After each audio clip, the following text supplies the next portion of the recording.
Hello, everyone, and welcome to another edition of Mormon Stories Podcast. I am your co-host for today, John DeLynn. It's October 15th, 2025. Today, we are here to tell the story of a woman who was raised in her early life outside of the LDS Church. I think she would be okay with me saying it was an abusive, unhealthy family situation. And then she ended up going into foster care in Utah to an LDS family. And I think she feels like that was a very positive thing in her life at the time. And then as an adult, she started to have questions about her Mormon experience. And that is kind of a teaser for today's episode. We are excited to have with us in studio Keira Shae. Hey, Keira. Hey. Thanks for joining us. Thanks for having me. Yeah. And Keira, you're the author of a book. We'll plug it at the end. It's called How the Light Gets In. Mm-hmm. It's a memoir, and we'll tell you more about it at the end, but wanted to just mention that. And of course, we're super excited to have back in studio Margi. Hey, Margi. Hi. Thanks for joining us. Yes, I'm grateful. Well, Keira, you have kind of an epic story. So yeah, sometimes we give people a chance to give an intention of like why they wanted to tell their story, but we can do that, or we can just dive in, whatever you'd prefer. And you can also correct anything I got wrong. Yeah, that's right. No, that's all right. It was everything. No, I'm just kidding. My intention is, I think that it's fair to say that the church saved me from a really horrible, abusive family. And I think I was really grateful to them and for all the people in this community that helped me. And I don't think that'll ever change. Beautiful. All right. Well, where does your story begin? And I think your Mormon story begins when you're not Mormon. Is that right? That's exactly right. Yeah. All right. I know. Isn't that funny? So my mother, she was a teen mom with me. She ended up having 5 children before she was 25 that she was raising, 6 children total, but she gave away 1 for adoption. And she wasn't religious. My grandmother who raised her was Pentecostal. So because my grandmother and I were so close, I did know that God existed, or like a concept of it. And I did know about Jesus. You know, she was always praying to God and asking him to help her quit overeating, quit smoking, quit being angry at people, help her go to church, help her read the Bible, because she always got so busy that she didn't have time to read it and stuff. So I kind of understood a little bit of that, but it was very vague. My grandmother was disabled, so she never drove to church. She never took us to church. And my mother just didn't seem very religious at all. And she'd had her own trauma and her own heartbreak in life, obviously, if she turned to drugs eventually like she did. But she wasn't religious at all. What state was this for you in those early years?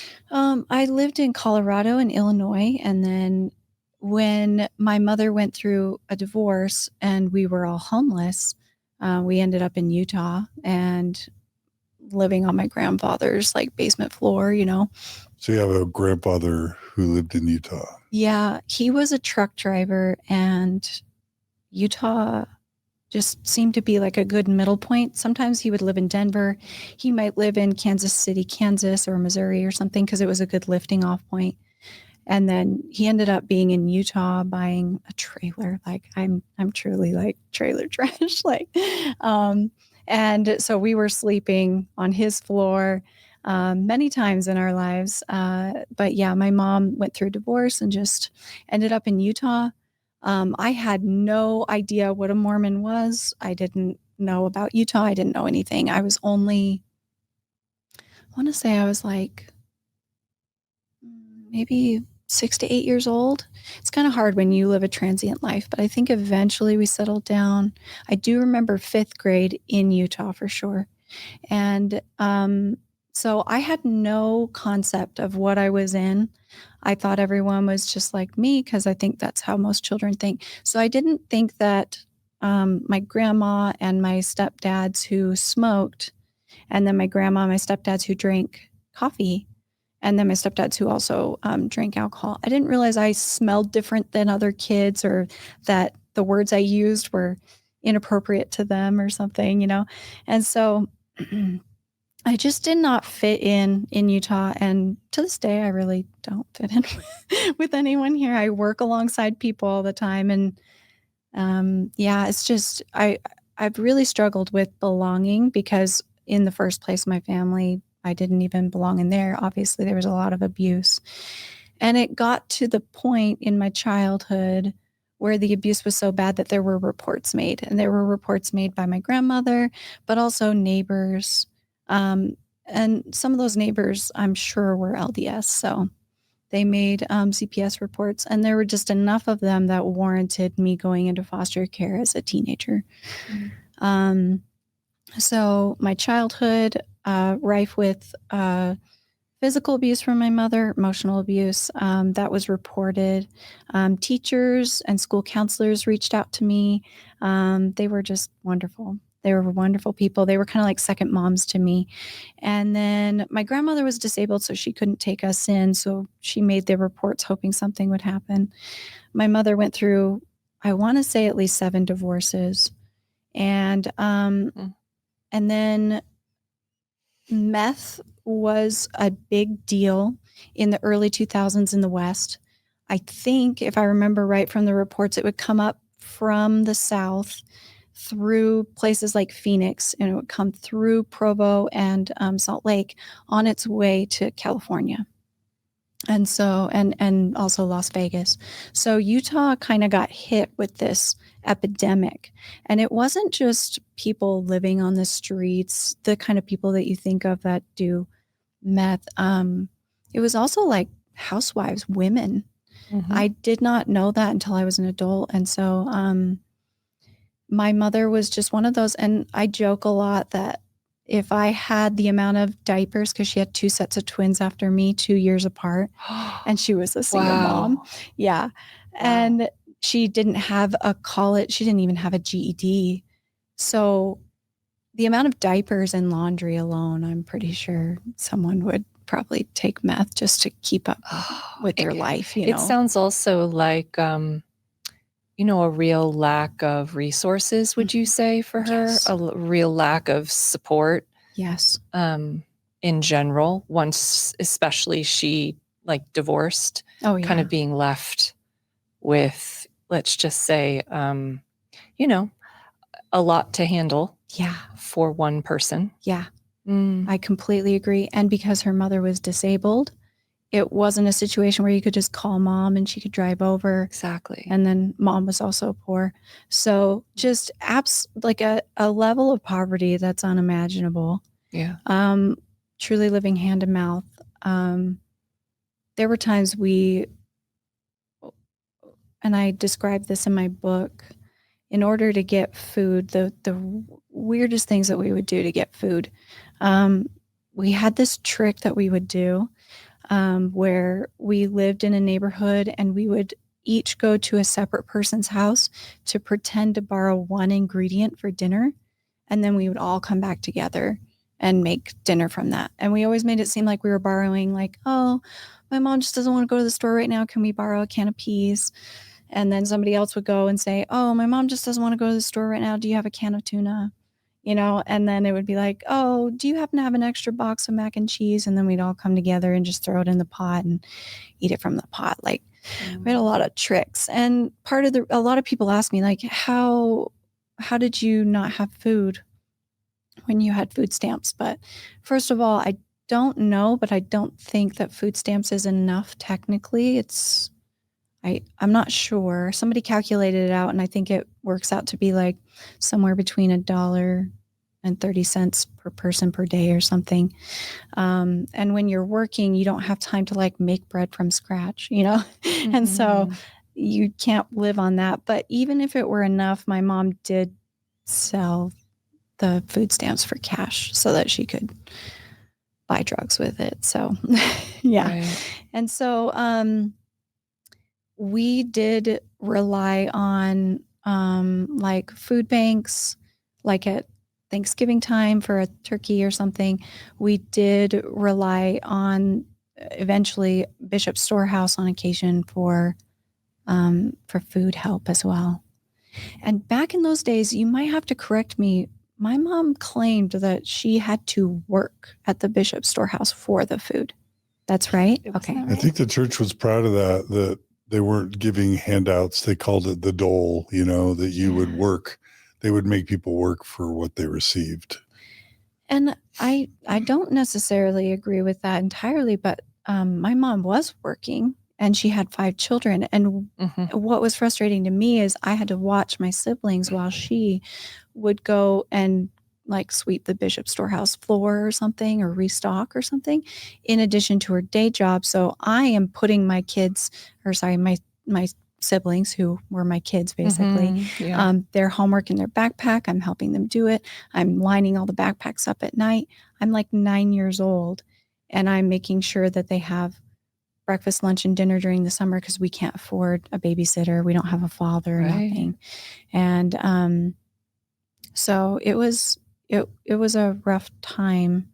And like my mom was so desperate to find people, not just to marry or to be with so that she wasn't alone, which I understand it's hard to be alone with 5 children, but also just for like the childcare help. Yeah. And so she was engaged to a man who had an 18-year-old son, and he sexually assaulted me and my siblings for a whole summer when I was about 8 years old, when we had moved here. And the son had, not the stepdad. Yeah. I did have some awful stepdads, but in this case, it was the 18-year-old stepson, or soon to be. And all of this eventually, I think, was reported in different ways. There would be a teacher who noticed something. There would be a school counselor. There would be a primary president who lived 2 doors down who noticed some things. Another thing that I don't know if it related to Utah specifically, but there's been a lot of mental health issues with women in Utah. And a lot of their kind of suicide attempts and things would occur in the afternoon on Sunday because they felt, worthless after hearing sermons and stuff. But my mom was not religious at all, did not go to church. Sometimes she was forced to go to church if she got help from the church. Like they would say, we'd really like you to show up on Sunday, and she would do it, but she would sit there with the hymn book like it was so funny. I'd look at her and be like, I can't believe you. Like, you can't even just for 1 second pretend to be happy. But she'd just sit there with the hymn book, so miserable. But she also struggled with the same sort of things. I don't know if it's Utah or if it's, she did not like Mormons. She got the help when she needed it because children shouldn't go hungry, I'm sure, but she did not like Mormons, and she felt judged by them all the time. They were self-righteous. They were holier than thou. I remember those words very clearly. And to me, what was strange is I saw them as pretty happy. A lot of them got education. A lot of them had good jobs. A lot of them stayed married. They loved their children, and I'm just sitting there like, I don't see how you see them as so bad. I would love for a mom and dad to have a nice home and to feed their kids and to be kind, it would be really wonderful if we could have the same life that they do, that white picket fence, 2-parent home, nobody goes hungry, nobody's abusive situation. So I admired the Mormons when I got to Utah. Yeah. They didn't smell bad. They didn't swear. They didn't put their children down or each other down, for the most part, what I saw. They believed in education. They seemed to improve themselves too. Even if they were middle class or lower class, their children got piano lessons. Their children got to be in soccer practice and stuff. No matter how poor they were, they sacrificed and made sure that their mom stayed at home, so that their mom was making meals and running them to play practice and going to the library and finding them all these new little books. And so all the Mormons that I knew in the school, they they had futures. They were going to go to college someday, whether they were male or female. They knew that they were going to get married and that they had standards for themselves. They dressed nicer than me. Even if we had the same income, they just seemed to dress nicer. Their mom was home, staying at home, and could patch the knees in their pants when they got holes and stuff. One thing that was like especially touching to me was Mormon moms would home make their Halloween costumes. I thought that was so sweet. And I was like, what would it be like if my mom cared, at all, or had a dad that was like safe and came home every day? So I admired them. I started to like them. I obviously had some mean girl bullying issues that every middle school has. And some of those people were like the daughter of the bishop. They were mean. And I was like, you should be better than this. Don't you believe in Jesus? Mm-hmm. But also it was a mix. It was a mix of like, yeah, I've had some judgment and I am teased and I am ostracized and I'm not accepted. And also like, man, I would love to have a home like that. I would love to have a life like that. I would love the love and acceptance and closeness that they have. So it's no surprise that eventually I started attending church. And I think a lot of it was that the most popular kids and the richest kids were usually LDS. And this is because I lived in Utah County. And Utah County is very high percentage LDS, active LDS. And what was the other thing? Utah County is also just very conservative and very close-knit, very homogenous, at least at that time in the 90s. So not a lot of anything other than white people. Yeah. Mm-hmm. And I'm sure you know that. I have a question with regard to sort of places of safety. If you felt like there were, you kind of mentioned teachers. I'm curious, like, if you felt school was that, like you knew you could potentially be fed there. Yeah. You might have had a teacher care for you. And also like how you would talk about, you touched on peers in your neighborhood, but I'm curious about the moms, particularly in your neighborhood, if like how your neighborhood felt if you were outside, or if there was a sense of safety there. Yeah, that's a great question. The neighborhood that I remember the most, we were there for about 5 years, which is pretty long. My mom usually moved every year, and she usually wore out her welcome with neighbors pretty quickly, using them or just having a bad reputation. The neighborhood I remember the most was in Southwest Provo. No one was particularly rich, but everyone played out together in the yard. I do remember LDS folk not playing on Sundays. I knew that was probably not going to happen, but they played with me every other day of the week. Most of the neighborhood was not white. So my next door neighbors were, they were from Guatemala, and they had converted to the church and they had come here. And then as you go down the houses, there were Tongans and Fijians and Mexicans and Guatemalans. And then there was one white family, and she was the primary president. And I felt safe in their homes. I loved their homes more than my own home most of the time. They would sit down to dinner, especially the Guatemalans and like the Mexicans and the Tongans, the Fijians. They would like have a whole bunch of tamales that they had made or whatever.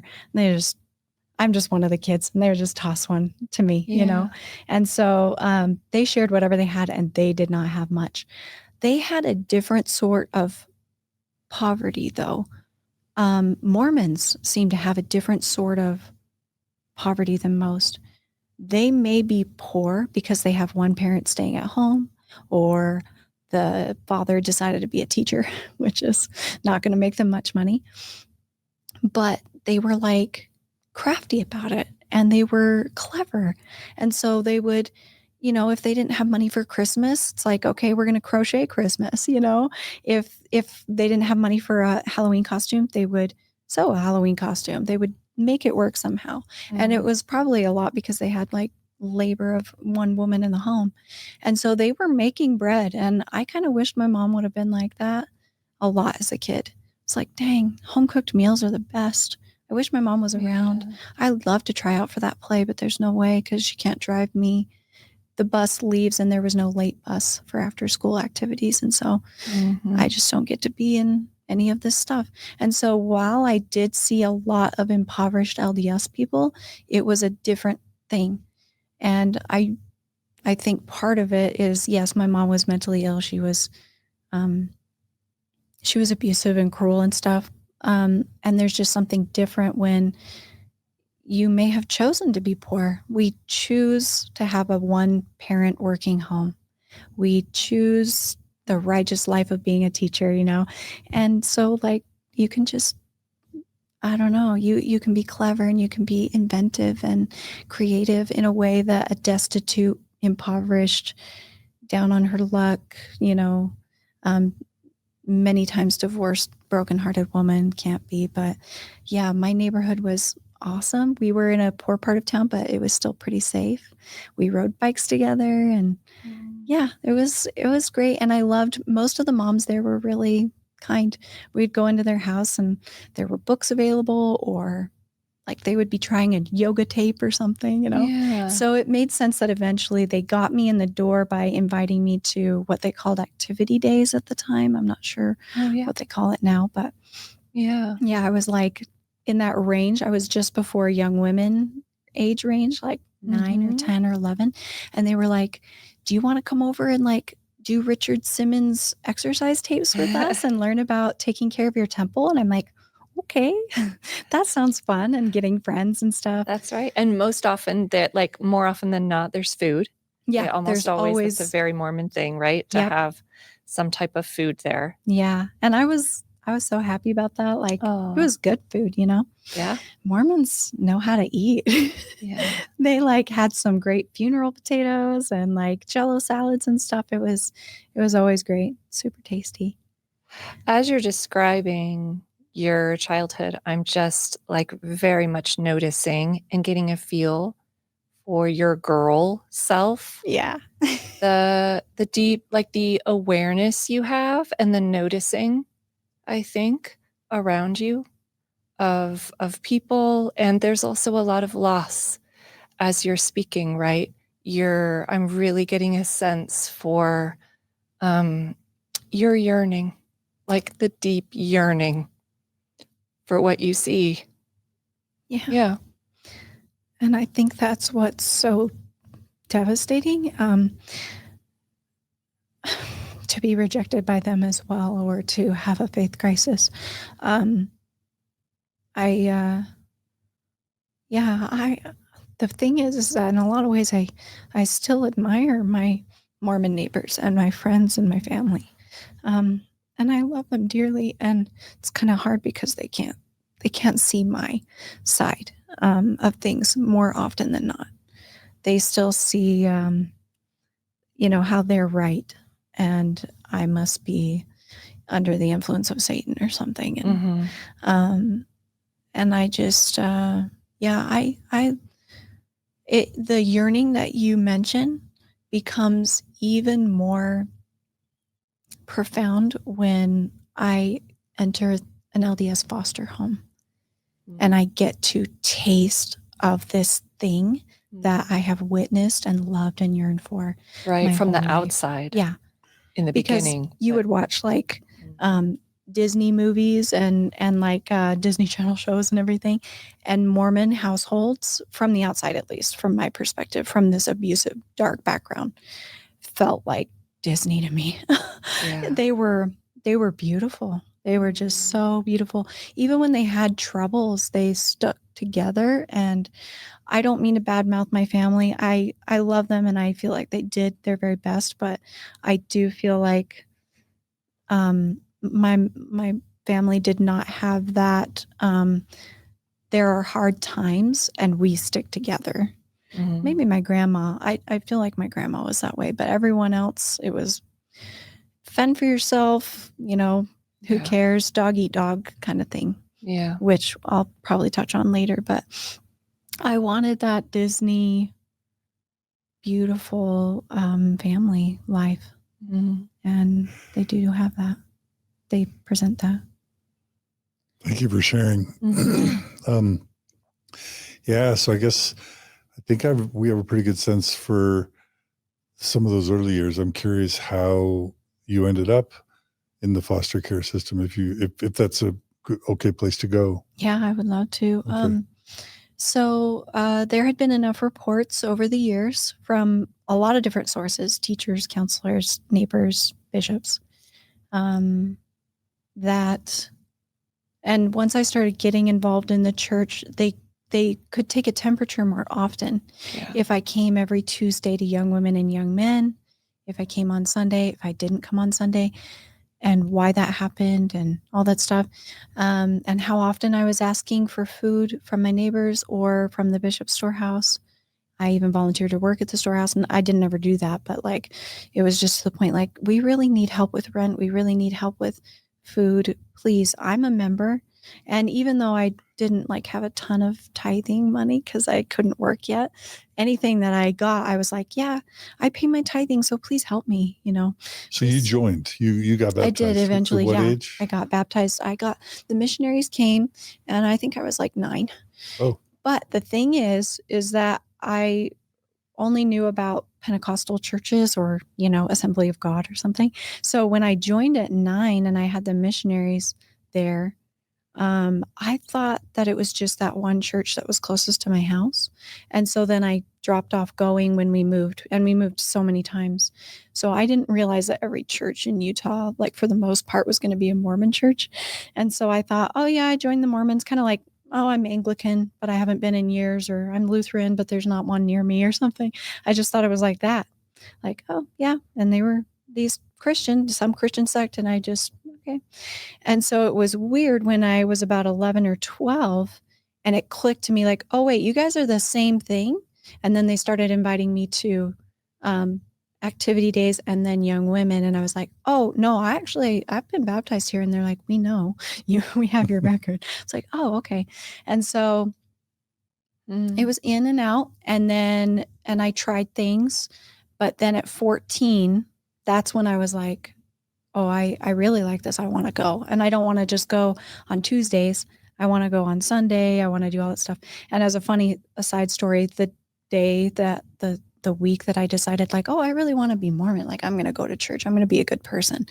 I decided I was going to show up at church on Sunday, and it was general conference. It was the first week in October. And so I was like, why is nobody here? It was so funny. So I show up and I'm like, there's not a car here. It's Sunday, right? I had no idea about any of it. But how did your mom feel about you joining, with her not necessarily liking Mormons? Oh, she hated it. She definitely thought like, you should be free to make your own choices. She just didn't like when it applied to religion. Sometimes she was just like, why are you with them? These holier than thou, judgmental, self-righteous, blah, blah, blah. And I didn't see it that way because I wasn't her. I was like an innocent kid.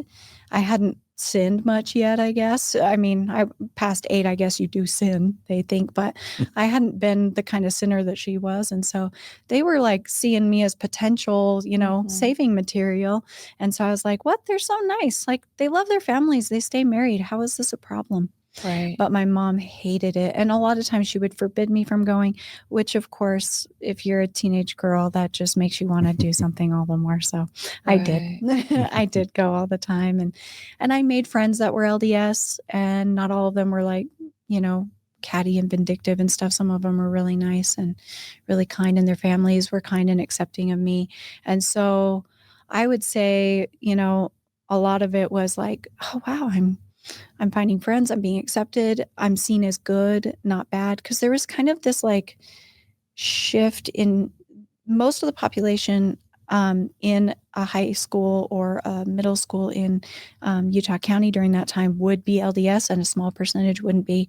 A lot of those people would be brown kids, black kids, because maybe they were Catholic or something.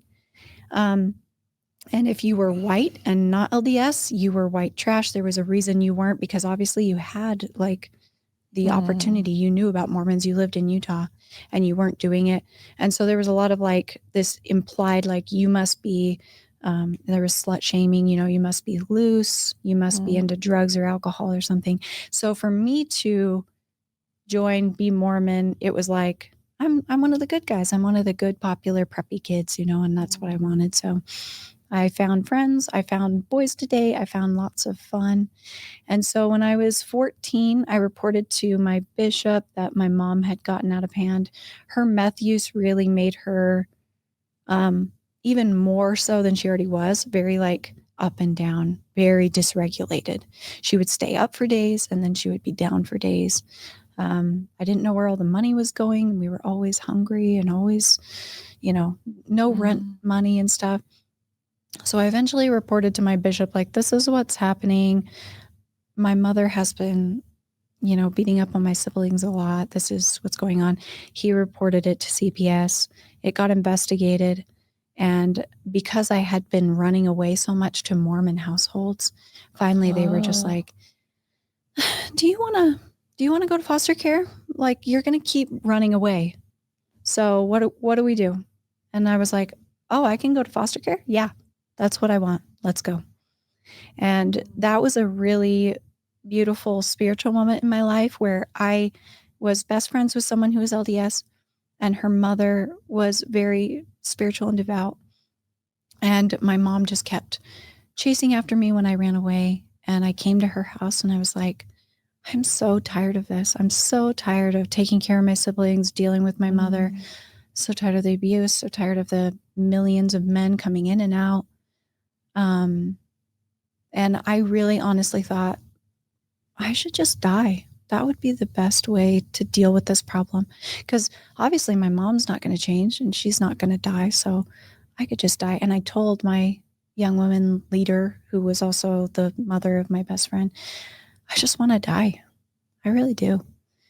I just don't see a way out. And she said, come and pray with me. And she took me into her bedroom. And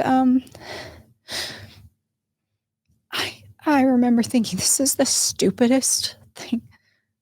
I can't tell you how many times I prayed for the rent money to come, for there to be dinner. That wasn't microwave popcorn.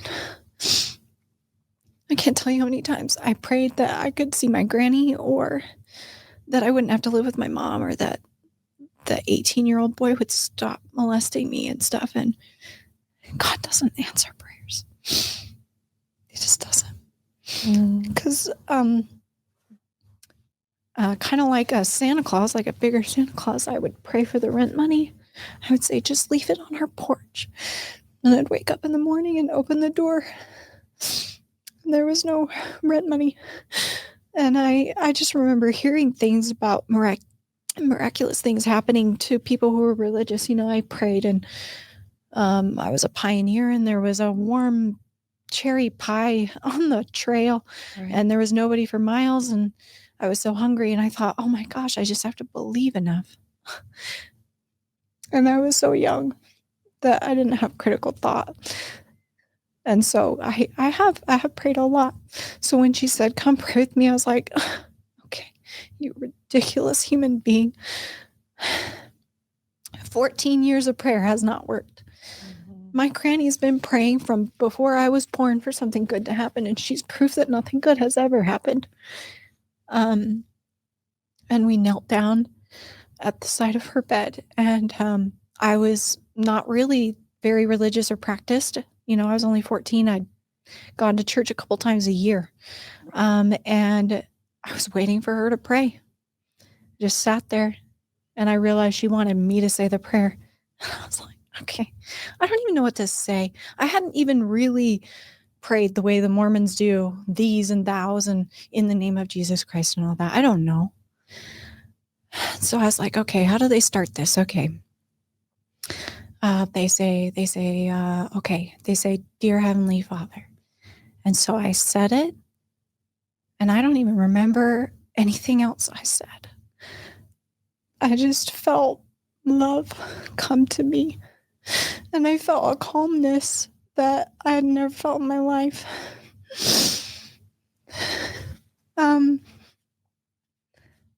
I didn't have any answer, and I still didn't after the end of the prayer. I didn't know what was going to happen. I just didn't feel like I wanted to kill myself anymore to make it end. And I'm grateful for that. And so I stood up, and I don't remember what I said. And I walked out, and the police were there to come and get me again because the LDS young women leader was aiding and abetting a minor.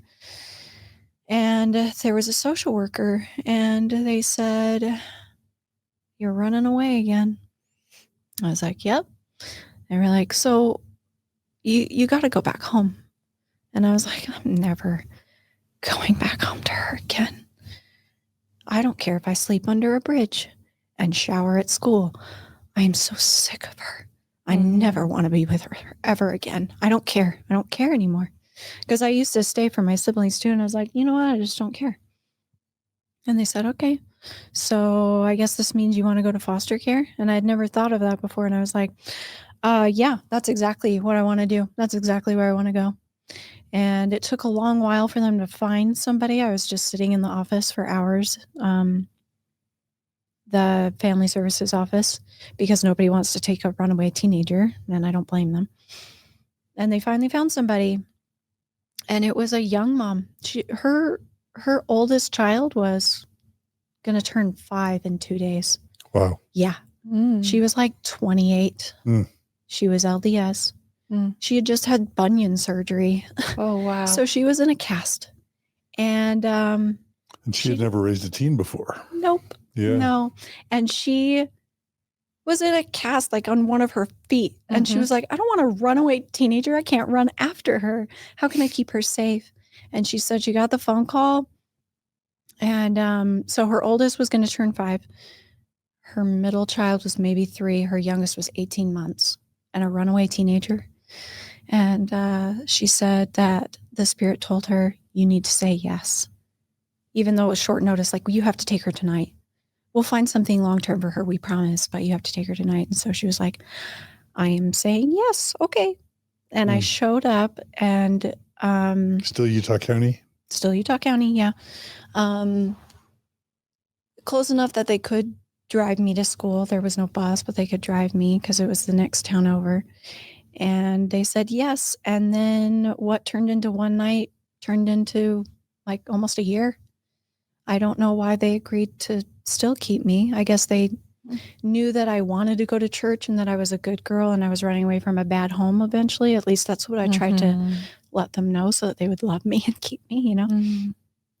And I remember coming up to the door and walking in. There were all these little kids around, you know, and I was like, "Oh my gosh, I'm going to have to watch them too, you know, take care of them." But I walked in, and it was like all those homes that I loved when I was a kid, you know. There was a picture of Jesus surrounded by children above the fireplace. And it wasn't a very big home. It was big to me, but looking back on it now, it wasn't that big of a home. And, you know, they were very average people with one income, but it felt like heaven to me. It was so wonderful. I can imagine. And after not too long of staying with them, crying to them about what happened and everything, I realized, like, I want them to adopt me. Like, I want, like, Anna Green Gables. I want, you know, the Miss Honey Matilda life. But foster families don't get to choose that. Judges do. And because my mom was making enough efforts to get better, reunification was eventually decided, and I went back after a year. But it was for the most part, I do have some negative stories of that time, but for the most part, it was a really good experience to finally get to be a teenager, to be a kid. I wasn't expected to watch their kids. She stayed home, so she made dinner, you know, not me. I kept remembering, like, toward the end of the month, I was like, are they not going to be able to pay their rent this month? And I would try to read them out, like, do they have enough money? Is everything okay? I would notice when the groceries were getting low, and then she would go to the grocery store and there would be more money to buy groceries. And I just kept thinking, like, when is this going to end, or are they okay? And they made their mortgage payment every single month. And that was weird to me. And I didn't have to worry about anything. They let me take some guitar lessons. They were excited for me to try new classes when I started school. Like I could start Spanish class or something. If I wanted to be in a play, they supported it. It was beautiful. They actually helped me make my Halloween costume, which was so great. Yeah. I got that experience for once, you know. So it sounds like you actually did for a time get to kind of enter that world that you had seen from the outside in as a child. You actually got to go into it and have an experience for yourself. Yeah. And it was every bit as good as I suspected it would be. It was such a relief after a few months to realize, oh, the mortgage, the rent, it's not my business. It's not my place. Yeah, right. It's my job to get good grades and to do my chores, you know, to help out. But I don't have to be a second mom. It was just so nice. So foster care mandates that you go to a dentist, you go to a therapist. And so my job was to go to therapy and to get checkups, you know. It was very cool. Wow, like very care. Cool. Yeah, like your job was care. to receive care. Yeah, and it was so great. And I was a little mad about having to go to therapy. I was not a perfect teenager. I definitely had some regression and temper tantrums and crying. I never ran away, but like I definitely cried a lot. Yeah. Like a lot. But I was really mad in therapy. I was like, I'm not the one who needs therapy. It's definitely my mom, you know? And they would be like, well, all we can work with is you, and we just need to help you. And within the first session, when I told them everything about what had happened, they were like, so the first thing we're going to learn is boundaries. And I was like, what? The concept did not click with me. She's like, you know how neighbors have fences? And I was like, yeah. And she goes, it's not your business if your foster family can make the rent or not, or if they, you know, get their food or not. Their parents, that's their duty. They should figure that out. And I'm like, yeah, but it affects me. So I want to know if they're going to make their payment or not. You're like, and parents, in my experience, don't come through. They do not. So for the record, they're not dependable. Yeah, exactly. Yeah. It became my business when I was homeless before I could tie my shoes, you know. Yeah. So there's that. Yeah. I had a pretty good experience. My foster mom, one of the most profound things that she ever told me, because I was very mad at the concept that I had to forgive my mom or forgive anybody who abused me, that Jesus wanted me to forgive, that Jesus atoned for the people who had harmed me. Sure. I was like, no, I will be the decider on that. And they are never going to heaven. You know, it won't be heaven if they're there and stuff. So I was very emotional as a 15-year-old. But I was like, where does the atonement like help me? Can't give me a new childhood. It can't give me a different mom. When I go to heaven and my mom has repented and Jesus has paid for it and everything, I don't want to be sealed to her. I don't really want to ever see her again. And it wouldn't be awesome to be stuck up there with her. Forever. Yeah, forever. And sealed to her, like, no. And so I struggled with that, and I didn't want to forgive. And I think it's really difficult to forgive when you're still suffering the consequences of somebody. Yeah. That's right. And so I told her, I was like, when do I get payment? Like, you talk about the atonement paying. Okay, cool. So my mom, her debts are paid by Jesus to me. So when do I get a good childhood? When do I start, you know? Even just a nice apology where she gave me a hug and cried and figured out what was wrong with her and stopped making it my problem would be great. So I was really sassy about that. And my foster mom just said, we can't really know and we can't do anything about what happened, but you have a choice, like C.S. Lewis says, to make this a stepping stone or a stumbling block. And I do appreciate that. I hated that she said that in the moment, but I do appreciate that. And because I had such revenge for my mother at the time, I was like, cool. So it's going to be a stepping stone. I'm going to step on her and move forward with my life, because I was convinced that I wouldn't have to go back to my mom. And so I was like, cool. So that was in the past. And I'm just going to grow up and move far away from Utah, move far away from my mom, and become awesome and probably make lots of money or something. So I never have to think about her again and being impoverished ever again. So I think that was like really helpful, especially when you're in that anger stage, to be like, this can be a stepping stone. Okay, cool. I'm going to make it work for me then.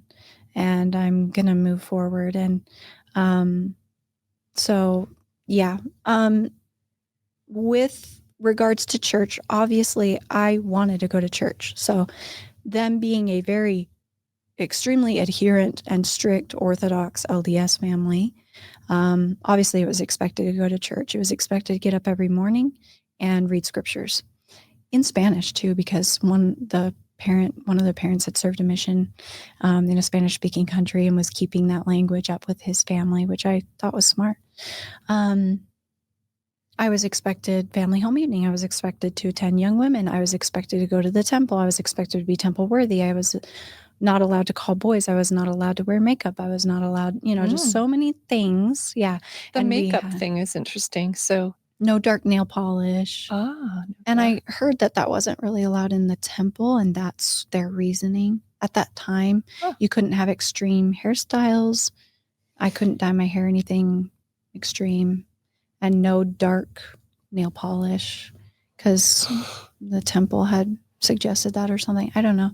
They just very much like, you should basically act like you're going to the temple every minute.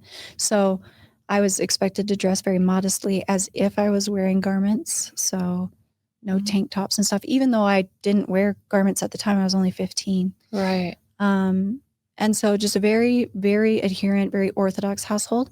I thought that was completely normal until I met other Mormons who Mormon in a lot of different ways. And I was like, oh, why are you, whatever the thing was, like, why are you having green tea? Why are you drinking Pepsi? Like, don't you realize that has caffeine just like coffee, And it was because of my limited view with this one LDS family.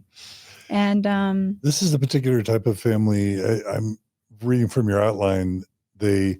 No TV, no movies, no sugar, right? Yeah, I really admired this about them. They went through phases of like challenging themselves, like, well, God says your body's a temple. You shouldn't have alcohol, tobacco, coffee. But sometimes they would even be like, even refined sugar.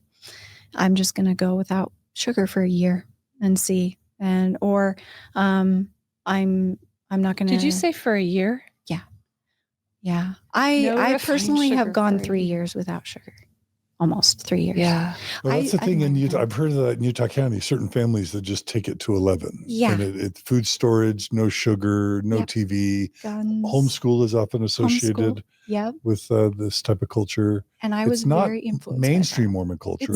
It seems a bit extreme. Is that fair? Oh, yeah. Yeah. I would say like they want to be like A+ Mormons. Like my body's a temple, refined sugar is even bad. My body's a temple, even Diet Coke, the preservatives, the additives, the aspartame, and they just take it to a real purist level. And at the time, I thought that was really admirable. I thought that was cool. I was definitely an A+ girl though. So I was like, oh yeah. And especially where you have the drastic contrast of my mother doing meth and like sleeping with so many people and stuff. And even getting, she sold herself, like she used survival sex to make rent payments and stuff like that. And I have walked in on that, seen that, everything. So I know that actually happened. So the contrast was huge. They got super mad at me when they found out that I kissed a boy, literally just pecked a boy on a dare. Yeah. That was in my ward, who was 1 year older than me. And I was not allowed to like to call boys or go anywhere with them. Even in group settings, like that happened in a group setting. And I had like crushes on people in my ward and stuff, and it was really fun. But they were like, "Oh, you," and I bet you anything that they really would have. If I remember right, one of them, the first girl he kissed was his wife, and then they got married like within months. So very extreme purist. They came from that, and they instituted that within their families. And for you, I'm curious if it registered at the time that you actually went from one extreme, which feels like, and please correct me if I'm getting, where at least there was a level of neglect. Yeah. And then you go to another extreme where it feels like now there's a surveillance, there's a lot of like control involved, which feels like did you have a bit of like a swing? Did it feel extreme to you at the time, or did you experience it as like, oh, this is what stability is, this is like what this is just kind of part of being in a family that cares, That's what it was. I didn't like, I tell a lot of people who are not LDS that don't really understand my story, like, why weren't you critical? Oh, I wasn't critical at all. I was getting fed. I had a house. Exactly. I drank the whole Kool-Aid, just the whole punch bowl. Like, I loved it. I was like, oh my gosh, they love me. They know everything I do. They know I kissed a boy. Like, I think word had gotten around at like scout camp or something, like, oh, I got dared and I kissed Keira on the lips, and like, because he was a scoutmaster, he heard that and he was like, no, and he comes back and he's like, absolutely not, and so my foster mom was like, hey, so there are rumors you will not be with boys. Okay. And I understand they were probably a little concerned because my mom was selling her body, and what do I know? And, also, like, they are liable for a foster child. And that foster child is at an age where she could get pregnant if she got involved in some way. But I literally kissed a boy, like literally a peck, like not even like I never went on a date with him. Nothing. That was it. I got dared once. He was cute. No regrets. But it was extreme. It was extreme. They read my journals. They checked my room often. They found out about things in my journals, and they were like, I was like, that's really mean that you read my journal. And they were like, nope, my house, my rules, my thing. Got it. I can and I will. So I started hiding it under my mattress instead of having it out. They wanted to know, like, if I was worthy, what I talked about, like, with my bishop and stuff.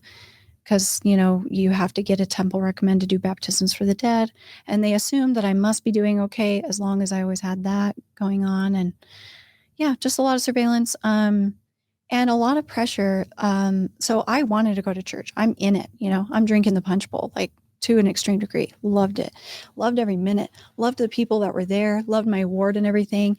And yet even their pressure was more extreme than I would have thought.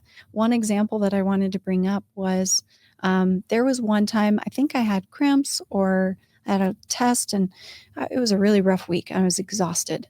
I usually want to go to church. It's an awesome experience for me. I love learning about whatever they want. Love young women and everything. But I was so tired. I was like, I think I'm not going to go this week. Like, I think I'm just going to sleep. And I thought about how they said that not going to church was a sin of omission or something. And I really thought about it, and I was like, no, I'll take the sin. This week I'm going to take the sin, and I'm going to repent, but I'm exhausted. I'm human. And I told them that I wasn't going to go to church, and they were like, brought up the thing that I had said, like, oh, this is a sin to not go to church. And I was like, oh yeah, but I'm okay with that. Like, I thought about it, and I'm just going to stay home and rest.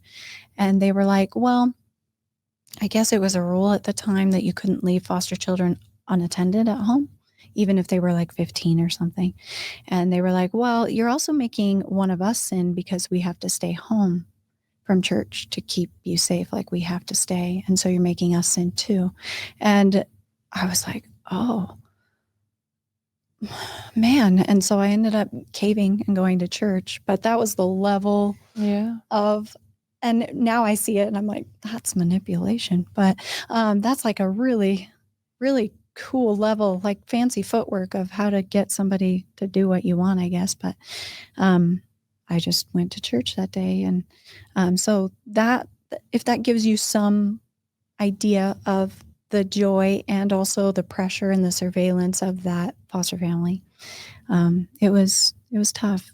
I just wanted them to love me. I hope that they would have adopted me. I admired everything that they were.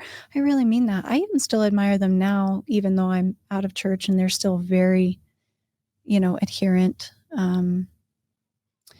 Like to a pretty extreme degree, they're very adherent and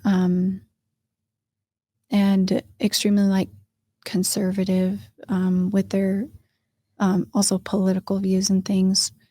And so for them to not be able to adopt me, I know that wasn't entirely their fault, but also I just always wanted them to love me and accept me, always. And I think there's this scripture in the Bible that says something like, if you raise a child a certain way, if you train up a child, when they grow up, they will not vary. And they had this kind of idea that because I had not been raised LDS and some of the other people that they knew that they talked about had not been raised in a certain way, that it was kind of hit or miss on whether or not they were going to be good when they grew up, whether they were going to stay in church, whether they were going to be moral people. And I think they were always kind of watching me to be like, but if she falls, like, are we surprised? She was a bad egg to begin with, or like a rotten apple to begin with. And so obviously I'll get into it later, but they did not take my transition well, and it made me very suicidal, like extremely suicidal to lose them, because they were the only parents I knew or had. When I came back from foster care and I was with my mother for one more year, and then I just moved out on my own. I couldn't stand it. I could not be there. So hard. The contrast was so heartbreaking. I was like, I know that life can be good, and I know that I can be safe, and I know I can be loved, and I know that the way my mom is behaving is very disgusting and wrong and abusive, and there's just something really wrong with her, because of the drug use and the trauma and many other things, the pressures. She probably stopped developing somewhere in her teen years, and I was now surpassing her and starting to realize, like, have you ever heard of a budget? That's probably what's going to help us. That's what my foster family did. And she hated being compared to them, of course. But she was like, oh, you're going to tell me about a budget? Okay. What are you, 30? Do you want to do it now? Yeah. And I was like, oh no. So we fought, we butt heads a lot. And finally I just left. I started working at Macy's as a bagger, which is a grocery store around here. And I worked at KFC as well, which is Kentucky Fried Chicken around here. And yeah, just made ends meet and just got out of the house. Did you graduate from high school? Yep.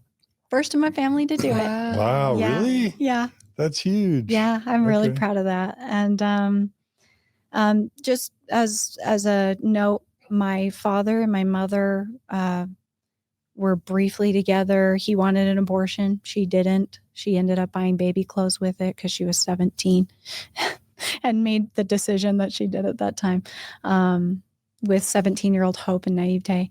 But my father never paid any child support. He wasn't in my life. He wasn't LDS. He's not any religion. But when I graduated high school, I contacted him and I was like, hey, I'm pretty proud of this. I'm graduating high school. Do you want to come see me? And it took a little while for him to decide, but he came and realized, like, wow, you're actually kind of okay. You're kind of normal. I mean, this Mormon thing is weird, but at least you're not your mom. You're not addicted to any drugs. You seem to be a good person, and you want to go to college, which my foster family told me, you can go to college. There is a way. We will support you. And so I did end up going to college. Okay, so you stayed connected with them even though you stopped living with them. Yeah. Okay. Which you don't always get a chance to do that because they might be so young, but because I was older, they were able to keep in touch. they were so proud of me because I think Gordon B. Hinckley had recommended that everyone read the Book of Mormon in a certain time frame. Yeah, I remember that. Yeah, you remember that? And like, I want to say 2004. I think I was like 16. I just left the home and I called them and I was like, I did it. I finished the Book of Mormon. And it was the first time my foster dad ever said, I love you. And maybe the only time. I can't remember any other times, not even on my wedding day. But he said, I love you. And he said, we're proud of you. My foster mom also said, we're proud of you. And I just was like, yes, you know what? Even though I'm not with them anymore, I'm gonna make them proud. I'm gonna be the exception. I'm gonna make this a stepping stone, not a stumbling block. And I'm gonna be amazing. I'm gonna go to college. I'm gonna get married in the temple. I'm gonna be like, I didn't want to be a mom, but when I talked to her and I saw motherhood made her happy, she wanted to be a mother in Zion. She said that I would get the childhood that I never had by raising my kids. And that's how Jesus's atonement would help me or something. Interesting. I know. I wouldn't recommend that anyone who's had my level of abuse should ever have to be a parent, especially with no support, no mother, no father to help. But that's what she said. And so I was like, okay, I can see the value of being a good parent. And maybe that's my goal in life, or like my destiny, is to bring children into this world and be a righteous mother in Zion. And I remember like her telling me about the duties of motherhood and the like the genders and how they were essential characteristics, and that my primary duty was to it's like proclamation. Nurture. Yeah. And she loved the proclamation. And so she had me memorize parts of it. And I was like, yeah, okay. So my duty, I mean, I would love to go to college. I would love to travel. I would maybe love to serve a mission, learn a different language, go somewhere. But yeah, I guess I could do that too. Because at first I was like, I'm never going to be a mom. I'm never going to do that because I'm afraid of being a bad one. Like all I know is my mother. And I feel like I would just pass on horrible things and pass on her horrible genes. So, but she convinced me. And so I went to college, and even though I didn't want to be a mom, I was like, maybe I could be, and maybe she's right. Maybe this is how I get my childhood back, is by giving it to someone else. So I went to college. Go to UVU? I went to UVU, which is in Utah Valley, of course. And I was 18 and I met a returned missionary. Yeah. So I'm sure you know how that goes. Tell us. Do tell. Oh my goodness. Yeah. Oh, we haven't heard that a million times. So I dated Mormon boys when I was a teenager. It was so fun. I'm so glad that I dated Mormon boys. They are so awkward and so innocent and fun. And it was great. And there was no, like, a lot of people have pressure to have sex when they're in their teenage years and dating and stuff like that. Oh, it's prom, whatever. Never had that from any teenage boy. I did hear that they had hoped that we would make a mistake, but but nothing ever happened. No pressure. They were really sweet and very respectful. And I was bisexual, and I knew that from a young age. And I was definitely sure of it when I watched Titanic in 1999. That was a great movie. And I was just like, oh my gosh, I love Jack. I love Rose. I love them both together. They're so great. I was attracted to both of them. And my mom was like, you are watching a lot of Titanic. And so I know. You were like, so we cope with what we have. We have available. what we have. And I would like my mom, like, I know that it seems like people who sell themselves for money would be open-minded, but they actually usually aren't. They don't like what they do, and they actually feel pretty bad about it and everything. My mom was not open-minded. She found out that I was drawing Rose, like Jack from Titanic. I'm like so embarrassed about it. Kate Winslet. I was drawing Rose in my sketchbook. Look at your romantic self. I know. Oh my gosh. And she found that, and she beat me up so bad. Like, she was not an accepting person. And then, of course, when I went into foster care, they had all these books like The Miracle of Forgiveness. They had the Standards of the Church for Youth. What was that called? Strength of Youth. And it was very clear that homosexuality is a sin. Arousing your so- passions, your own passions Yes. is a sin. and that anything sexual of nature was next to murder. So I was just like shutting that down. Like I had kissed one girl, but I most of the time just like I didn't want anyone to know. There were kids at my school who came out and they were ostracized in such a small town in a conservative state, and one of Yeah. them eventually did end up ending her life Aw. because she was the lesbian girl who always got teased. And she was a good friend of me and one of my best friends. And we still talk about her to this day. But I'm so sorry. yeah, that poor girl. Her mom was LDS and just really wanted her to not be, and just kept trying to convert her and stuff. And then the ostracization at school too, because this Yeah. wasn't before like 2006. It was just too much. So yes, I was bisexual, just cut that off and Right. didn't draw anybody anymore. Not Rose, not anybody. I didn't draw anybody, and nobody could ever find anything. I would write stories, but then I would just like tear them up and throw them away afterward and stuff. So, because my foster mom thought it was very strange how often I would read like Jack Wayland books and stuff, and she's like, "You're really into sex, aren't you? You're really into romance Interesting. and stuff. You really want to date boys. You want to kiss everybody. You're really loose and stuff." And so I was like, "Oh yeah, right." And so I tried to like not read as many Jack Wayland books. Wow, Jack Wayland books. That is so funny. That is so funny to me. That's a church writer. That's a Mormon church writer. Yeah. So that's interesting. Yeah, That's more speaking to And- the extreme. like they were promoting church values. Exactly. Like if the girl wore a tank top in the first scene, by the third scene she was a teenage pregnancy, and you just knew that modesty equaled immorality and stuff. And so it was odd to get criticism even on that level. So anyway, I started school at UVU. My first semester, went to a singles ward, had tons of weird experiences with that, which I'm not even going to get into. But I met what was my future husband, a return missionary, who had just gotten back within the last 6 months or something. And I started dating him, and we were married within less than a year, like just short of a year, 11 months. And he is a wonderful person, like really, really great. He was not adherent as much as like my foster family was. Like I can imagine that. That is There are not all hard for types, me. So yeah. he had candy bars and stuff. That's awesome. Yeah, candy Watch bars. TV. Oh, he did. He ate candy bars. He Can't had imagine. Shasta in his house. Oh my gosh. And sometimes he watched rated R movies.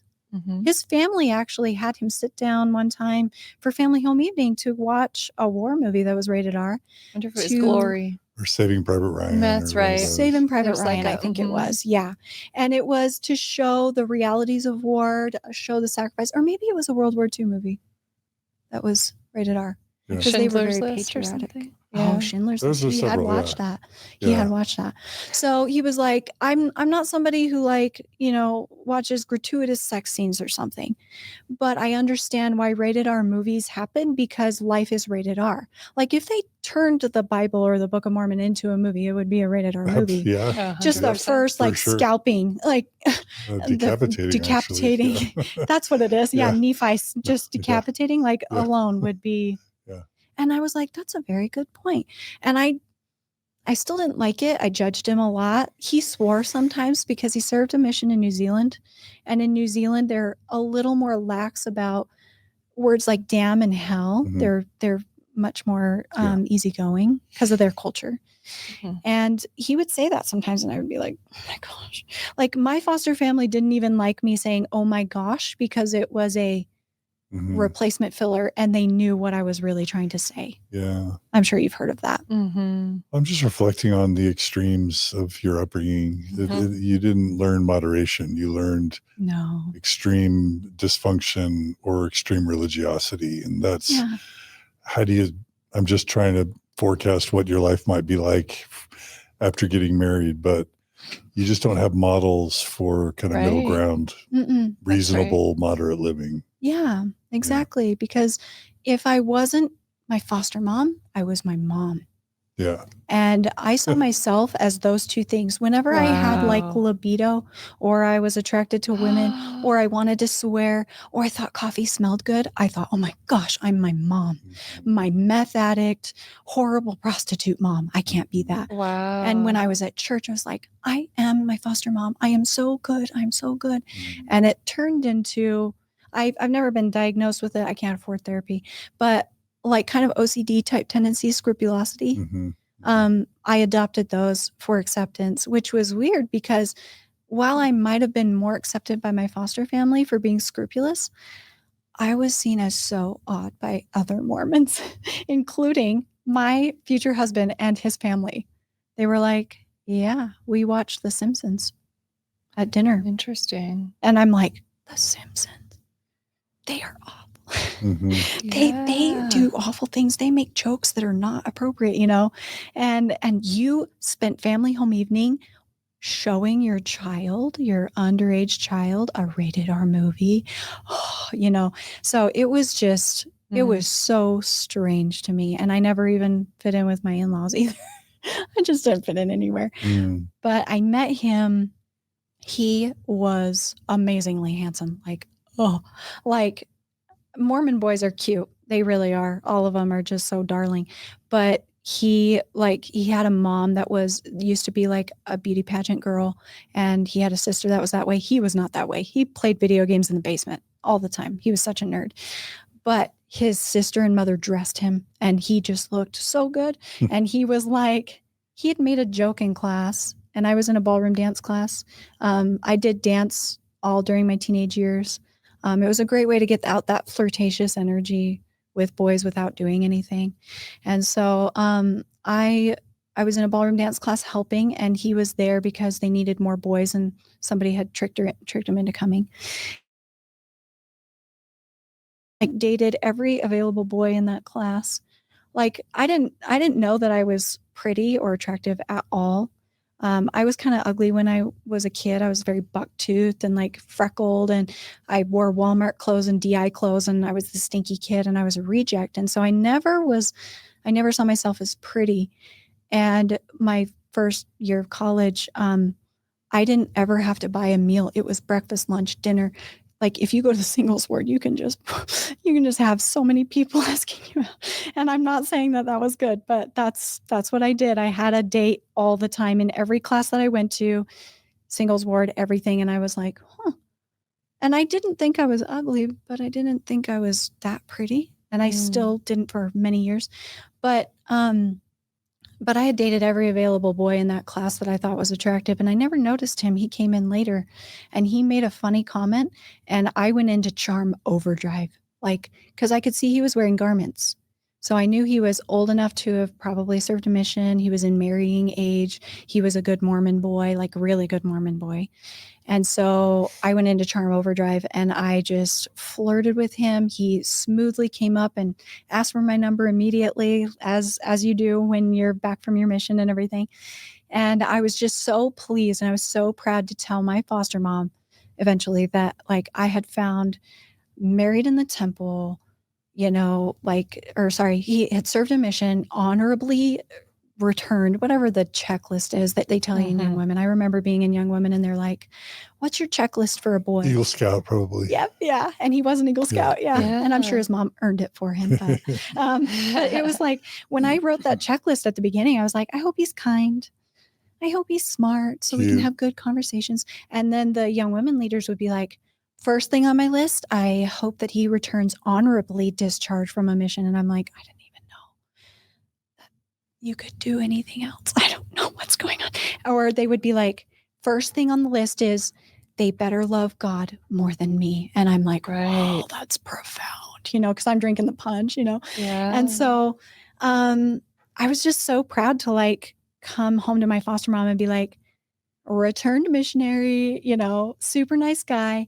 And I remember in foster care saying something like, I hope I marry a convert like me so that they'll be forgiving of anything that I done, like that I didn't go to church as a kid, or that I loved to swear, or that I loved the smell of coffee, or that I had accidentally drank wine once thinking it was Kool-Aid, but it was my mom's wine. Or one time I accidentally drank my stepdad's Everclear because I thought it was water because they look the same. And I was like, that is not water. And they could just forgive me for the fact that like I have drank coffee before, and just like I saw it as kind of like a virginity thing with substances. Like I had Everclear in my mouth and spit it out at some point, so I was unclean. I had drank wine realizing it wasn't Kool-Aid. I was not pure enough, and I hoped that someone could still love me and forgive me for being not exactly right. When I was a little kid, I used to find cigarettes on the ground and pretend to smoke them and light them up and stuff. So I wasn't pure, Interesting. Yeah. which is not a good, not a good perspective to have of yourself. But like, I always kind of thought, like, I realize I'm a little bit of like a bargain discount lady, but hopefully someone can love me still. And so coming to my foster mom and being like, I met this guy and he's so great, and well, that was a big deal. And I had before been like, I want a convert so that they're forgiving of me. And she was like, no, because then like if they have a past like you don't have any familial support. When you have babies, you need like moms and dads to help you. You need to find the most righteous man who returned from a mission and has a strong family, and they have like pioneer ancestry. And I was like, oh yeah, okay. So then I come home and I bring this boy who's got pioneer ancestry. Let's go, And so, we dated. I knew that I wanted to get married, but I wasn't sure that 19 was the best time. I still wanted to like have that experience of having that annoying roommate who woke you up at 2 a.m., because they came home from a Owls baseball game. And I wanted to maybe travel the world or try being like an exchange student and learning a language, or going on a mission and learning a language. But my future spouse made it clear to me that like he wasn't going to wait around forever. And fair enough, he was very handsome and kind of cream of the crop for anybody to want. And so I tried to rush some of the experiences where I was like, okay, I'm just going to like have a roommate and live next to UVU for just like a summer semester really, really quick before we get married. And I told him, like, I'm going to take out a loan against my car. I really want to go to Spain and learn Spanish and see the castles. And he was like, but you'll be gone and you're supposed to be planning a wedding. And I was like, oh, yeah, no, you're right. And I was like, yeah, that's pretty far. What if I was just like, I was an exchange student in Mexico, because there was no way he was going to wait for me to go on a mission and like learn a language and come back. And I was like, I could just take that loan and go to Mexico for a couple weeks and learn Spanish and like be an exchange student, and then we can get married. And he was like, but a marriage, like wedding, costs a lot of money. Are you sure you shouldn't just spend that? Like, that's a long time to be away from each other and stuff. And so I didn't end up doing any of that. I didn't go out of the country. I never had. I did end up having a roommate for a couple months from Russia. I got to have that experience where she stumbles in drunk after the baseball game, but like we got married fast. We got married really fast. And for BYU standards, it was long. Like being almost a year, that's huge. That's that right. Long. Yeah, but he saw himself as very reasonable and wise. He was like, my parents got engaged within 2 to 3 weeks. I'm going to have like a long dating and short courtship. So once he decided that he wanted to marry me and he had a ring, he was like, well, we need to get married within months. And I was like, well, I'm not going to get married in like December and it's freezing. I'm too poor to afford anything except for an outdoor venue, my friend. Like we can't do anything. And so, well, yeah, because the wife's parents are supposed to pay for the wedding. For the reception. Yeah. And he was very upper middle class, like, so he had a lot of guests that mattered. On my side, my granny, like, great, my granny's there. But on his side, like the mayor was supposed to show up, famous Utah artists, like Mormon artists were supposed to show up and stuff. And so the pressure was like, you have to, make this work somehow. Right. And so I was like buying a used wedding dress, like just whatever I could throw together, racking up my credit card to do so, because I didn't have a family. My mom by this point was homeless, and she was doing whatever she wanted to do, doing meth all the time. She was in and out of jail. I'm sure that my in-laws were mortified as upper class conservative LDS people that my former spouse was marrying a trailer trash person, but they were trying to be nice about it. I'm sure it worried them, but they were nice. But there was an expectation. And so I'm like, okay, let's max out my credit card. Let's do this. And so I made it work. And I didn't want to get married in winter. So I had like 2 months to plan a wedding. And so there was no Spain, no Mexico. There never has been. I've never been there. I still don't know a second language, any of that. So, and that was a lot of our marriage, because he was kind of parsimonious, very frugal, very miserly, as the church taught him to be. And I really appreciated that, because my foster family was the same way. They paid off their mortgage, 0 debt. Like, you think they're extreme with sugar, they're also extreme with money. No debts, always frugal. And my former spouse was like that too. And I admired it because we always had savings. And I had never lived a life like that. So as unjust as it can seem in some lights, things that I describe, to me, living hand to mouth, borrowing like tuna cans from neighbors, I'm sitting there going, man, what a clever guy.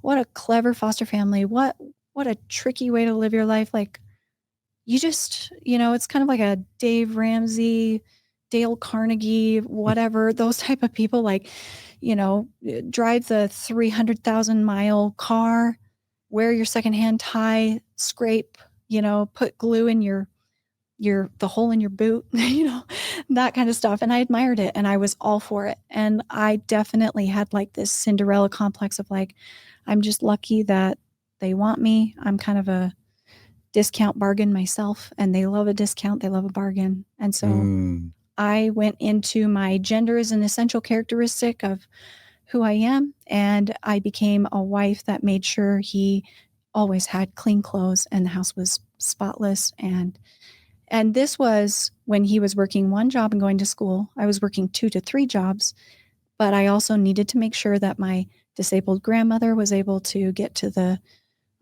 doctor. And I needed to make sure that groceries were always bought. Like, he did not go grocery shopping unless I was sick. The first time he ran out of folded clean socks in his life was when my last child was born.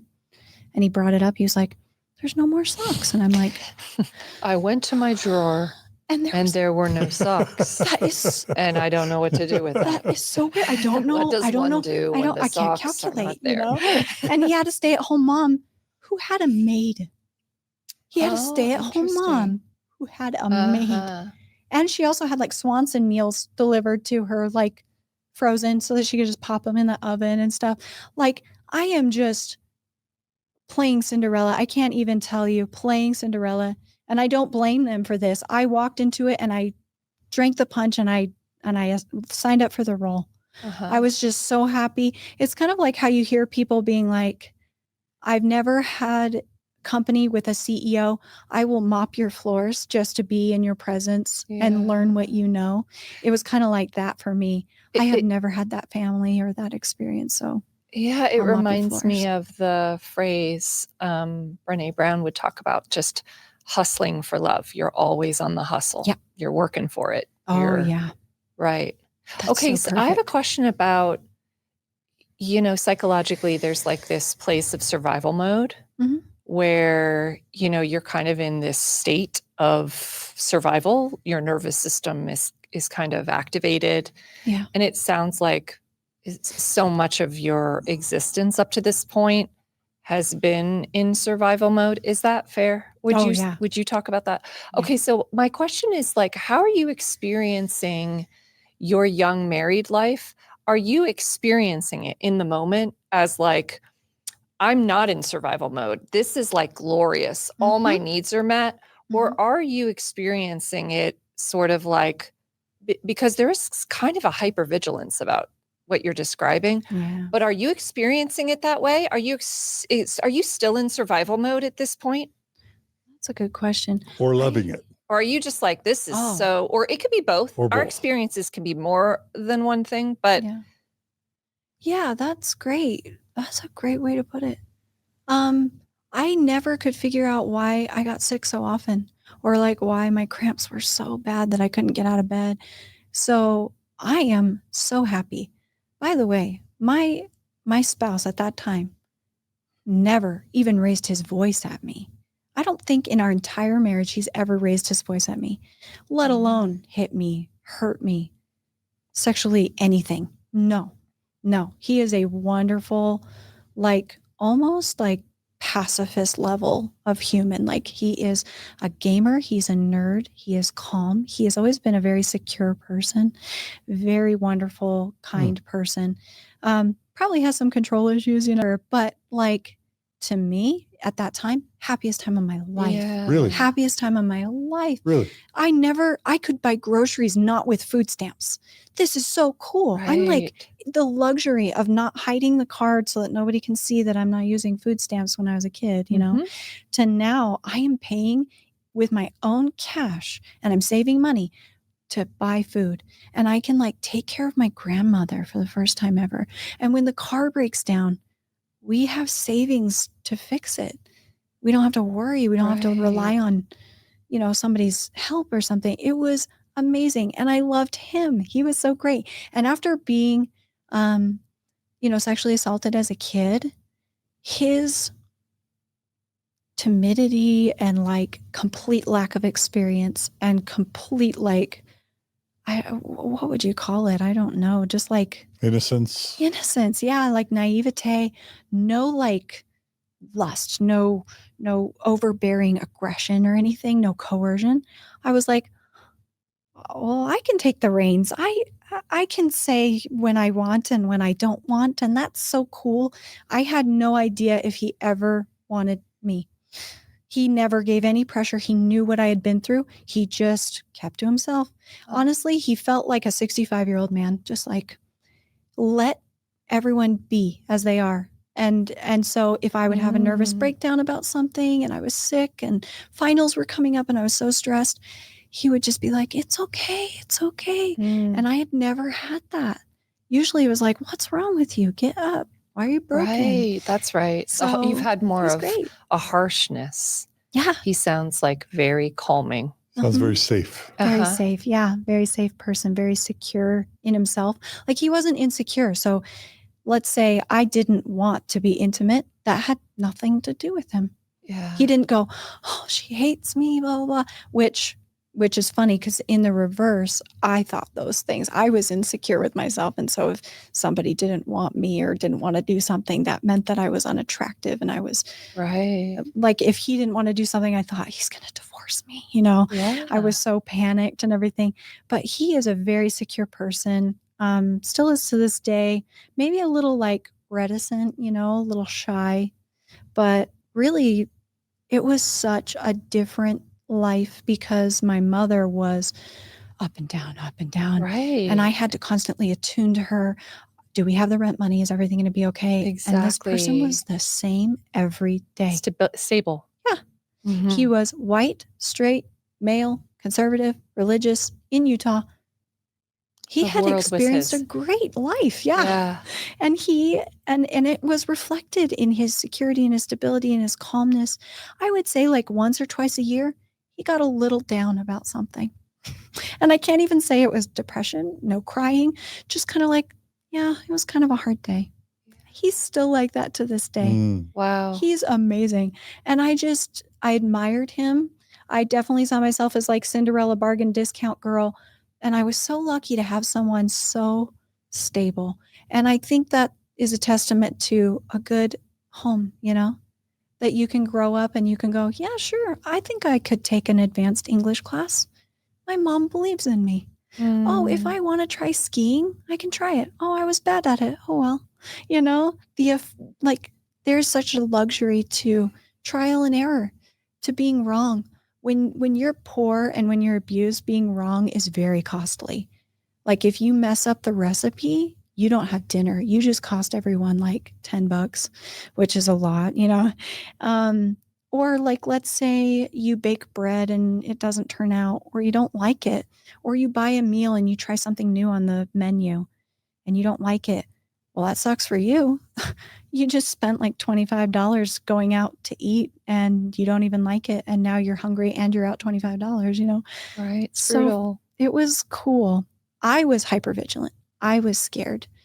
I was worried. I had my insecurities. And it reflected in the fact that I was stressed and I was vulnerable and emotional. But it was a great time in my life. It was.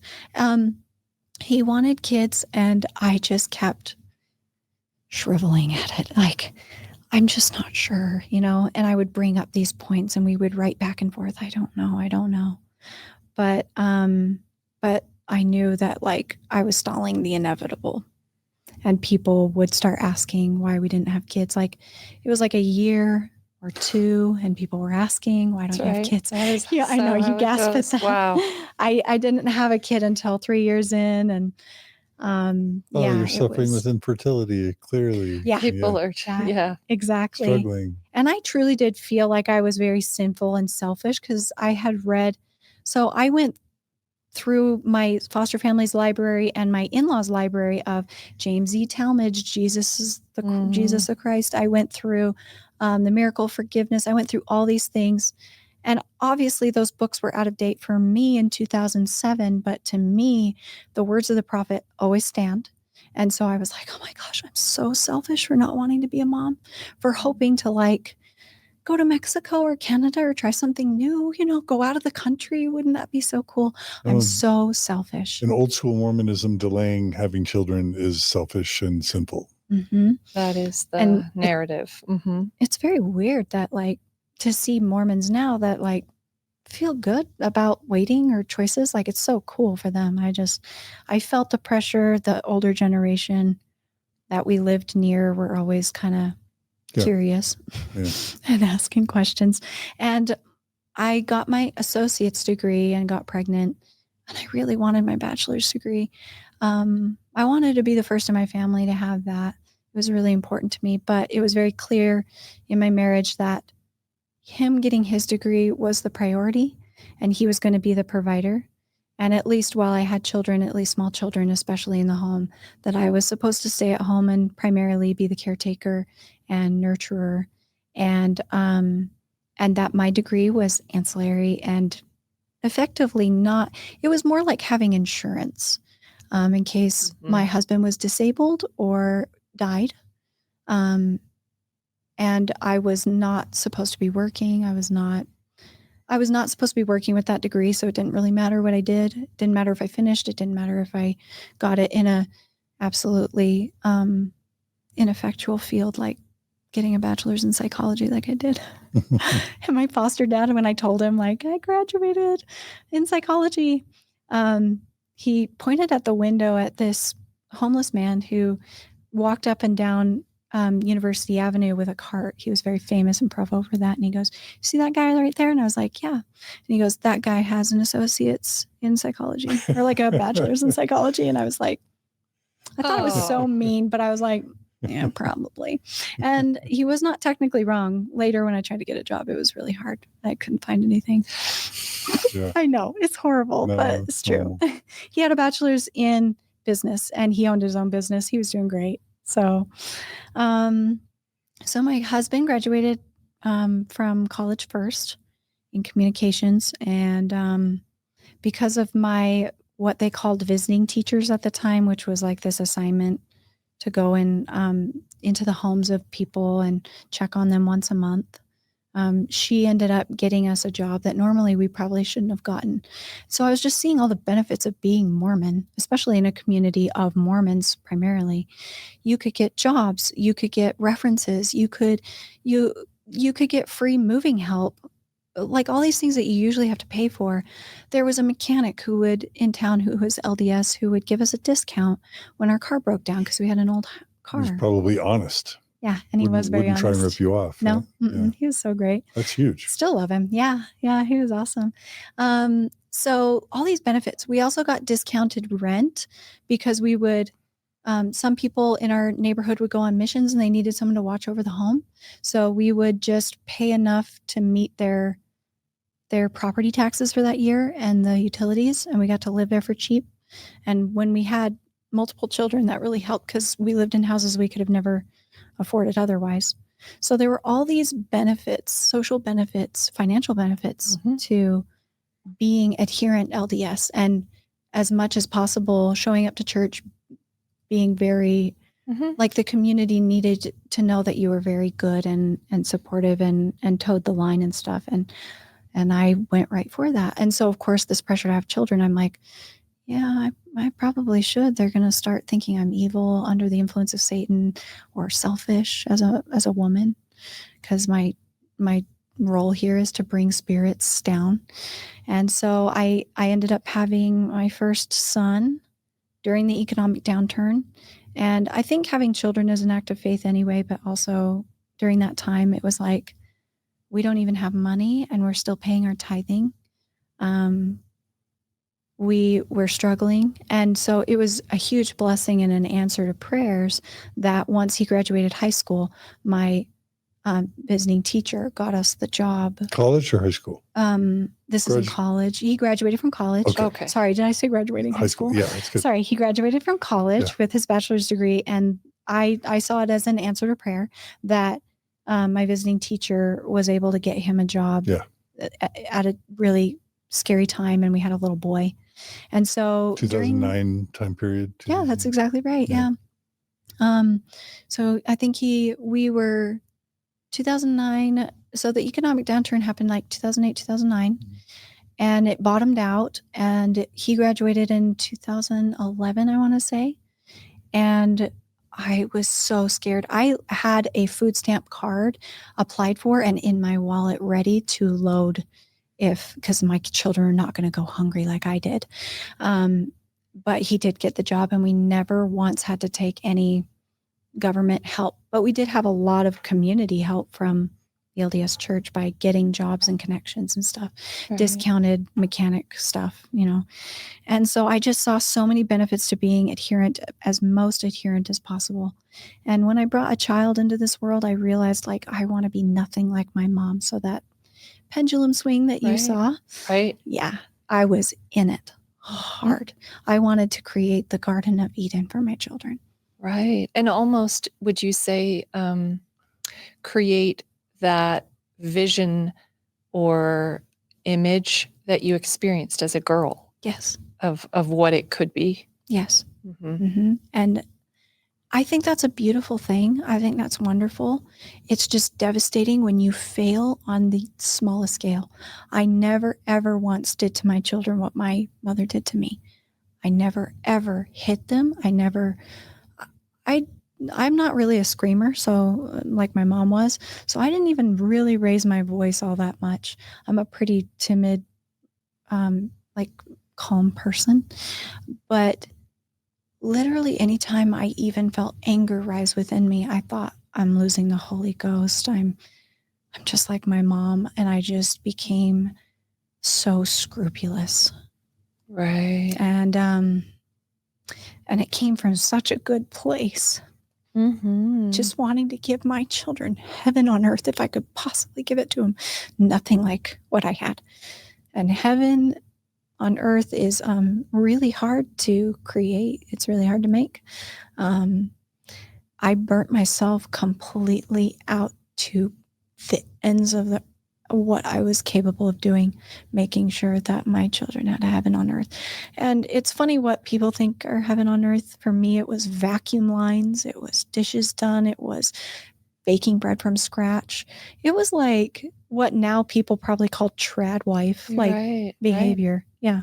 Where I was just like, yeah, everything's hard for men, and women are just so, I would repeat what my foster mom would say, listening to Rush Limbaugh and Dr. Laura Schlesinger on the radio and all these people. I don't even remember all their names, but you know what I'm talking about. You mentioned Dave Ramsey. Yeah, Dave Yeah. Ramsey, chatter of like feminists are selfish. And so I was like, I want to get my degree, but I'm going to be the least selfish I can possibly be while getting it. This is just insurance. I want to work outside the home, but I'm not going to do that. I'm not going to do that. Right. I don't want to do that to my kids. I'm not going to be my mom. And it was extreme because, of course, there's also the upper class, lower class aspect to it. And I came from such low class, and I think my in-laws and church people in general were just like, she talks different. She's, lower class people tend to be like, I am who I am, very vulnerable, very like authentic. And at church, I would be authentic and people would be like, it was kind of like, be yourself, but not that, don't be that much yourself, Right. And so I kind of like, I really bothered a lot of people by being so genuine and emotional and honest and stuff, especially back in those times. And so I was just, I would call my foster mom every week. I'm such a good mom. Hey, yeah, we're just, I'm hugely pregnant, sitting in the primary chairs at church, teaching what are they? The sunbeams, you know how they have the smaller chairs, and I'm so pregnant and it hurts so bad. And I'm like, let's be reverent. Keep your dress down. I don't realize I'm hyper vigilant. I am high strung and I'm so sad and I can't say why, Yeah. And I'm hugely pregnant and I'm all alone. Like my granny's disabled. I'm taking care of her. My mom is off doing who knows what, smoking who knows what, being with who knows who. I have nobody. With the economic downturn, business wasn't as good, so my in-laws didn't help babysit often. And I just was so isolated and alone, trying to make heaven. And to me, heaven was spotlessness in my behavior, in my thoughts, in my emotions, Wow. and also in my house and in my body. So it was like wear the padded bra and have the vacuum lines and wipe the counters, and the lawn always has to be mowed, and I have to be cheerful, and I have to find some excuse. Like if there's a bad thing, there's just some good reason that God is doing that, I don't know why, but I will find a faithful answer and answer these questions and everything. And so I was kind of a poster child for the convert and the person who was in such impoverished circumstances and climbed out with the gospel. And I wanted to be like, I don't think they made me that. I wanted to be that. I wanted to be the exception. I wanted this to be my stepping stone. And it was better to be accepted as the Cinderella discount bargain girl than nothing at all. So, so I went for it real hard. I was like, yeah, this is me. I had such a bad past, and that's all behind me, and I'm nothing like that, and I'm just so good now. And in my personal life, it was,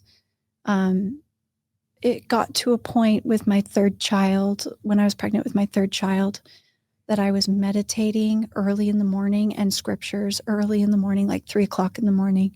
Wow. And not sleeping. And like, I would not even eat or say anything unless the Holy Ghost had confirmed it to me. I don't know. I know you guys look like, there's a diagnosable. This is something that I learned about as I was studying OCD and scrupulosity. That's just what it sounds like. Oh, yeah. Because you're taught that the Holy Ghost, the mechanics are, I think, tell me if this is right, that you're taught that the Holy Ghost will tell you what to do. Mm-hmm. And so you're constantly praying, but you never know what's God, what's just your brain, but you're trying to listen. And then scrupulosity can take you to the point where you always want to do exactly what's right. So you're always asking the Holy Ghost what is right. Yes. And your brain may say, turn right or turn left or stay home today or go out today. Yes. And then you're always waiting to know why the Holy Ghost told you to do. But really, if it's just your brain, then you're just kind of making yourself crazy. I don't know. Yeah. I've heard of that. That's that- exactly what I felt like. Yeah. You would hear these stories like, oh, God told you not to run that red light because you were going to get into a crash, or Yeah. you were supposed to talk to this person because you changed their life or something. And so I was like, it dawned on me, and I'm sure this is a part of the human brain anyway, that so many outcomes can happen with a choice, and especially with my children. Mm-hmm. I was like, everything I say could be therapy later, or they will want to kill themselves like me, you know, if I don't say the right things. And so it got to the point that I was having a hard time eating anything because it wasn't clean enough. It wasn't pure enough. Mm.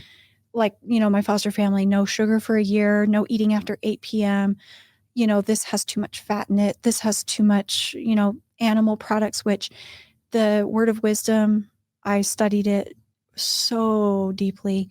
And I was like, only animal products in winter or cold or times of famine. So I was like trying to eat nothing in the summer except for like squash and whatever's in season, Vegetables, you know, yeah. vegetables that are in season and peaches.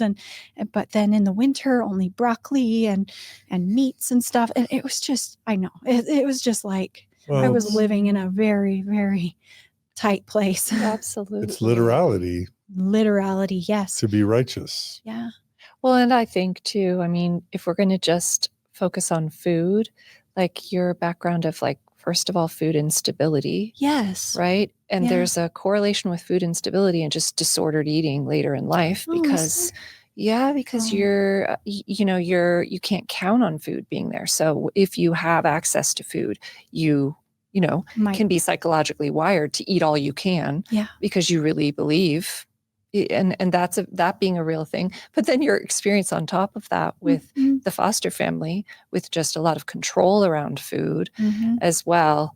I mean, it's just so intense, right? Just around that area, let alone the scrupulosity area around religion and all of that. That's just so much to hold. And mothering. Yeah. And identity. Your identity is sort of what you describe as a second class or second rate, low class, and trying to sort of prove yourself, trying to catch up. like, no, I'm and that, wanting to kind of make up. It's so much. It's really painting a picture. Can I focus really quickly on one thing you mentioned earlier? And that was this sense of loneliness, like this sense of you talking about, at this time in your life feeling, did you mention that? Am I right in saying how lonely you felt? And I just wanted to touch on that because when you were describing your life as a young girl, it felt really lonely. And it felt like at that point, you maybe connected with this path of like, well, mostly through the foster, your childhood experiences being in Mormon homes in your neighborhood. It's like, well, what it means to not be lonely and to have people and to have a family and to have is now Mormonism. It's like, well, now we're going to just be on this path. Well, now you've done it. You've married the return missionary. You are having children now and you're feeling lonely. You're doing all the righteous things, right? But now you're back. You're back to this place of like, why do I feel so alone in the world? Why do I feel so like, did that occur to you at that time? Did it occur to you like, now I've done the thing. Now I've created the thing to give myself people and meaning and community and what I didn't have when I was growing up. Why do I feel lonely? I didn't think about it consciously, but I reached out all the time trying. Yeah. And I didn't recognize it as like, hey, I baked the cake. I put it in the oven. Where's the cake? I think I was doing that. And it wasn't working out. It was weird how it wasn't working out. And just because of an abusive childhood and problems and stuff, I was like, but it's me. That's why. Right. And so I would just come back to me. Yeah. Well, what wasn't working out? Why wasn't it working out? 3 kids, Prince Charming. Yeah. You're Cinderella. Yeah. Can you describe what wasn't working out for you? Well, not all of it is a Mormon's fault, I don't think. Like, even though I was doing the Mormon recipe, I saw it as kind of broader, where I was like, oh, maybe I'll always be a little sad, a little lonely because I'm just never going to have a mom. I got to wait for Heavenly Mother someday. That's when I'm going to, and the Heavenly Mother thing is deep for me because, I only knew women who were like scary. So having a mother in heaven was a really comforting idea for me, but it also just put some distance. It was like, someday I'm going to know what it's like to have a mom. I'm going to know what it's like to see a healthy, wonderful, divine feminine and emulate that, because I didn't have anything to go off. I was really hungry for Heavenly Mother, but I didn't really know anything about her character. There wasn't a lot written about her, but I was like aching. I was like, man, I would really love to know what does it mean to be the ultimate woman, basically, so that I can get that A+, and then maybe I can feel something. Because I really loved Jesus, and he, was supposed to be an example of like an ideal human, but he wasn't female, and he wasn't a mother. And so I was like, it would be really cool to know how to be like the most divine feminine person I could be. But there wasn't, I searched. So I was definitely like a layperson scholar and just read every book that was adherent, not the other stuff. I didn't read Rough Stone Rolling or Mormon Enigma or anything like that. I would read the church approved type stuff. There just wasn't much on that. And just to further my scrupulosity, I was deep into the scriptures. Like I was reading, so I read the Book of Mormon a million times. I don't even know how many times, at least 13, I'm sure, all the way through. But there was a point where I was reading the Book of Mormon and every single footnote or cross-reference I would go do, and then I would check it off. I'm sure you've heard OCD people be like that too. Just check it off. When I got done with that, I think I started into the Old Testament, but didn't finish. I went into the New Testament, did finish. I did all the Doctrine and Covenants and all of the Pearl of Great Price. Oh man, I haven't said these words in a long time. It's weird to say them. And then I also went through the hymn book, and they have references. And Wow. I did that. Wow. I know. I got pretty into it, and I bought like a hymn book and a children's song book. And I always said yes to a calling, no matter what was going on in my life, like everything you can think of to the extreme. I read the entire topical guide and the Bible dictionary, all the references, all the maps. I know. Yeah. I was really into Hugh Nibley as well. I read him, and I was just like, oh, this apologist and Reformed Egyptian and blah, blah, blah. I just went into it as much as someone can without having an actual degree in that subject at all. Interesting. Yeah. So I was really scrupulous, and I loved finishing things. And the books themselves also just brought up interesting questions that I was constantly facing. Like, for example, the word of wisdom thing. What does the word of wisdom mean? What did hot drinks mean at the time? I went and bought an 1823 Bible and looked up the definition of hot to see what it could mean, liquors versus temperature, I went to that level. Like I read the Bible with the Joseph Smith translations. I would skip over Songs of Solomon because that's not scripture. Like the whole thing just went way in. Apologist stuff online about like how Joseph Smith got caught up with another man who was actually practicing like spiritual. So John C. Bennett. John C. Bennett, that's right. Yeah, and spiritual stuff. Spiritual wifery. Spiritual wifery. That's it. And I was just like, see, there's answers. Yeah. I love all these answers, and I love all these. I love having answers to questions. And that's one thing that's really cool about Mormonism and Mormon scholarship is like there's always some evidence and some historical document and some scripture. There's extra scripture. Conference talks. I started listening to them when they listed them from 1971 on. And I thought they were just as true then as they were now. So I was very weird, but. Yeah, I'm feeling the effort.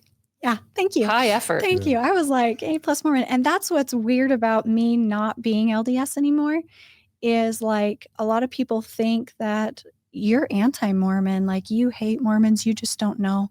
And it's like, actually, I was let out of it by being so incredibly like into it and adherent to it. That's what's strange. Well, Keira, again, it sounds like you kind of had your Prince Charming and you were living your Cinderella Mormon life. and you were living the gospel Mhm. with extra devotion. Yeah. And as Margi said, it sounds like there was some stress associated with it because of the anxiety and the scrupulosity and kind of the perfectionism element. Yeah. And the loss of your mom, Yeah. that kind Yeah. of feeling a loss for a maternal sense in your world, right? Yeah. You Yeah. mentioned that. Mm-hmm. Yeah. So maybe let's I'm just dying to know how that Cinderella Mormon dream could fall apart. Yeah. You know, where did it start? And the strangest thing is that it came from being like really devout. Yeah. Mhm. That's nobody tells you about that. Nobody warns you of that.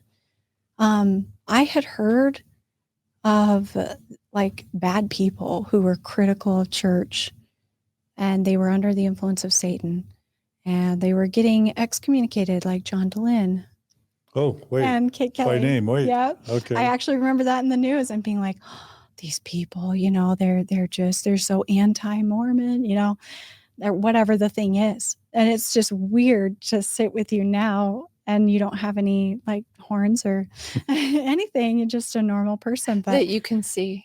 that I can Just see. kidding. Yeah, I know. He gets a perm to cover it up. But yeah, and that, I mean, that can't really be true because my granny, she was Pentecostal, always was her whole life. She was probably just happy that I was in church, unlike my mom, and being a good girl and not doing the things my mom did. So she didn't super love that I was Mormon, but she accepted it because at least I was okay. She just wanted me to be okay. Right. And she loved seeing me like get married and have children and have a study home and, you know, an education. And I did end up getting my bachelor's degree. And Can we just have a moment for that? yeah, with a little kid in tow, it was so. It and was that was hard something you wanted for yourself. I You really wanted to be did. the first. In my family. Mhm. And I did it like my husband at the time said I could do it, but the housework couldn't slip. Like we couldn't pay for childcare. You have to find favors. You have to do stuff. Oh.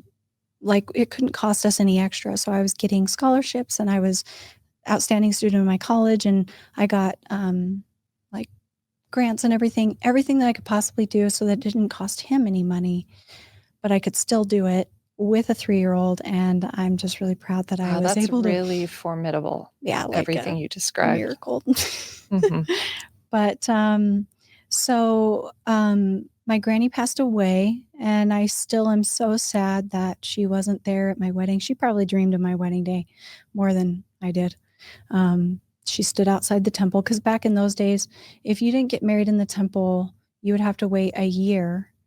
And I was temple worthy, and I didn't want anyone to think that I had to wait a year because I was somehow not Worthy. perfect, you know, like I Mhm. always wanted to be and perceived as. And so I got married in the temple, which meant that my granny couldn't be there. She had to stand outside, and then we did like a ring exchange ceremony afterward for her. But anyway, she passed away soon after I had a miscarriage, had a kid, and then I was hoping to maybe have another kid. I wasn't really wanting a third child necessarily because I was so scared and wanted to be good and perfect. And it gets hard to be perfect with toddlers that make messes and get sick and you miss church and stuff like that. And so, but I was, you know, we were both hoping for a daughter. So I was like, okay, maybe we could try this one more time, even though I don't have any family now. I don't have a grandmother. I don't have a mother. I don't have a father. I don't have any siblings that'll help me. They're not in this state. They're all younger than me anyway. And I was really scared to be even more alone with more to carry after I'd already raised my siblings too. It was pretty exhausting. Right. So I'd never been a child. I'd never had fun except for the less than a year with my foster family where I got to like take a guitar lesson. That was so big to me to just explore. So I got pregnant, but I had a miscarriage because my appendix actually burst, and I didn't know it. And I went into the hospital, and they gave me morphine, and I was terrified that I would become an addict like my mom, because it's just standard. I was in a lot of pain, and I was about to go into surgery, emergency surgery, and I was weeping to my husband at the time. I was like, I'm going to be an addict. And I was just delirious because I was on morphine. And I was like, tell your family, please forgive me. Please forgive me. I didn't want to take drugs. They made me take drugs.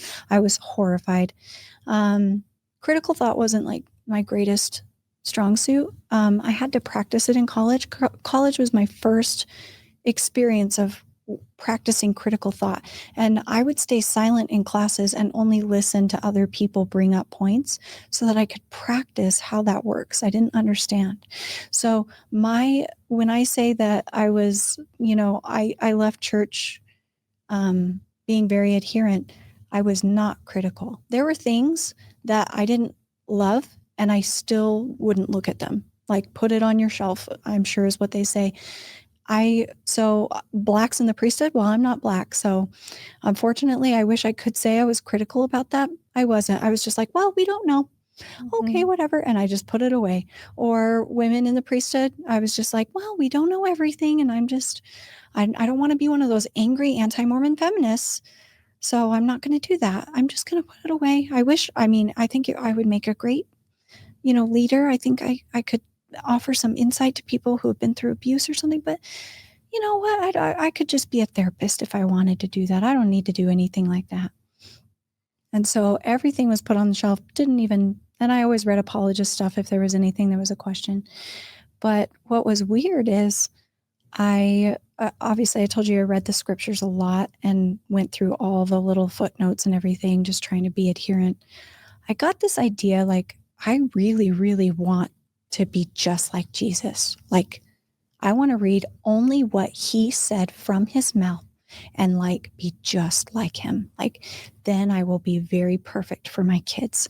So I started reading the New Testament and everything that Jesus said. And it was really weird that some of the stuff he said, the church didn't do. Like, he literally said it was easier for a man it was easier for a camel to pass through the eye of a needle than for a rich man to get into heaven. And all of these people were rich, all of them, leaders, people in my neighborhood. Seemed like they really liked money, actually. And they had big houses and huge SUVs, and they guzzled their sodas, and they had big diamond rings, and they redid their house every few years, and they got boob jobs and nose jobs and stuff. I was like, this is such an odd contrast.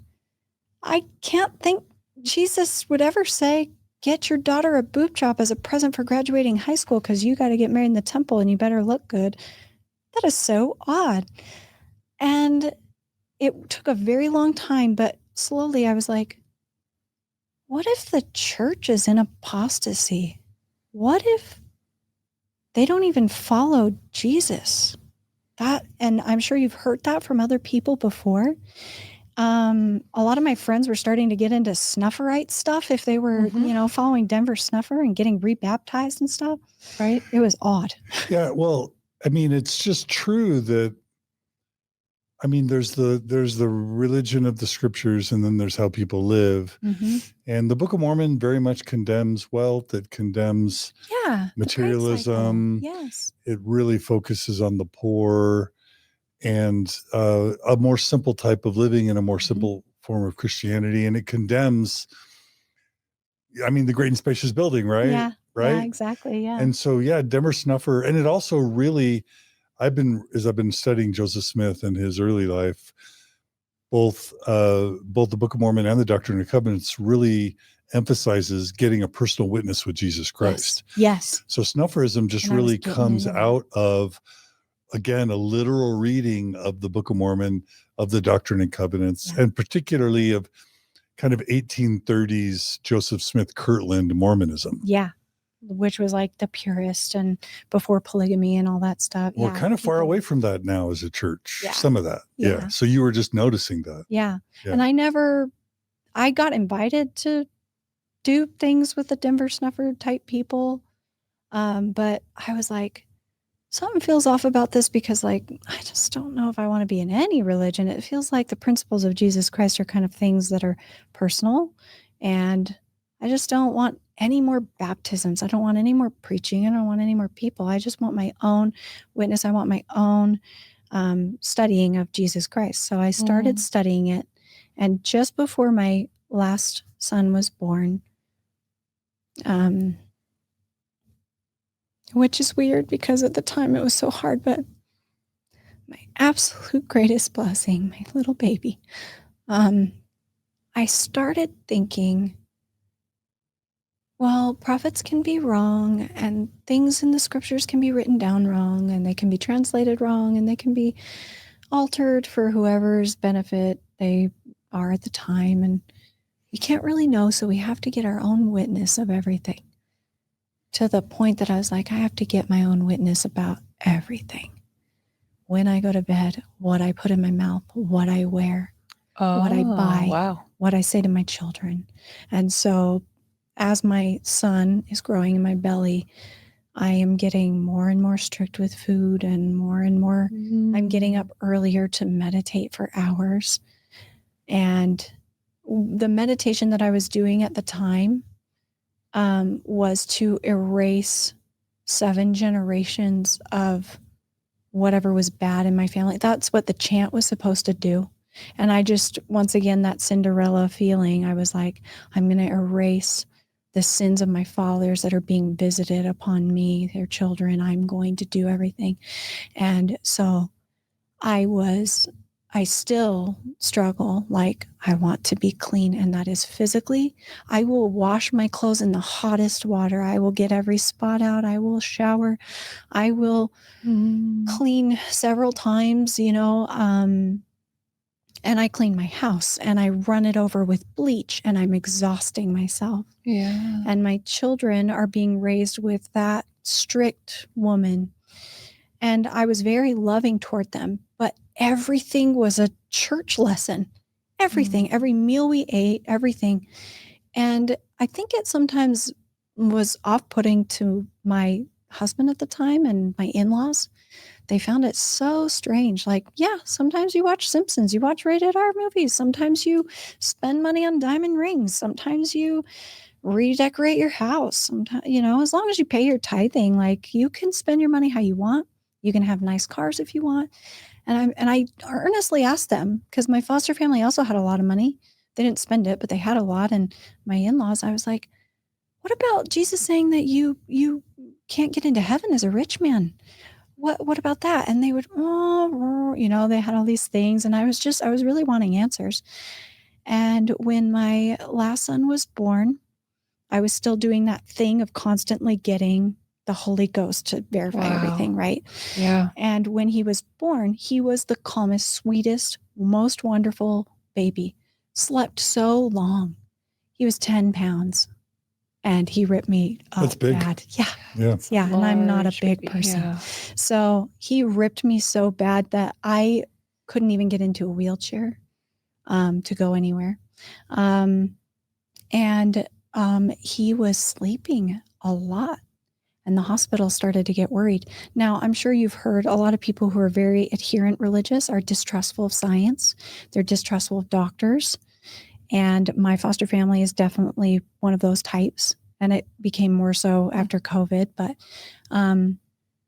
so when they said, we think something's wrong with your baby, I went, no, there's nothing wrong with my baby. He's just sleeping a lot. He's wonderful. He's fat. He's 10 pounds. He's amazing. Are you kidding me? He could knock down a brick wall right now. They were like, he's not supposed to be sleeping this much. And I was like, no, it's okay. And they're like, how much has he eaten? And I was like, he keeps falling asleep when he eats. And they were like, we think something's wrong with him. And of course, I'm a new mom. You don't take my baby away. And so I was like, oh, no. I'm just going to, I have to pray about this. Can you leave the room? So, because I'm getting like interference and I need to know that like God says it's okay. So they leave the room and I pray like, is something wrong or is he really good? He's good, right? And there was nothing. And I was like, well, That can't be. I'm the most righteous I could ever possibly be. I am that mother in Zion I promised that I would be, that I wrote in my journal after talking with my foster mom. I am a mother in Zion. I am perfect. I am perfect. I'm as perfect as I can be. And anything that I'm not perfect about, I am so repentant. Jesus will definitely cover it up for me. I am so good. So where is my answer? And then I remembered that sometimes church leaders have said, God is not a vending machine. You don't always get an answer. I'm like, yeah, right. Of course, there could be answers from other people. That's fine.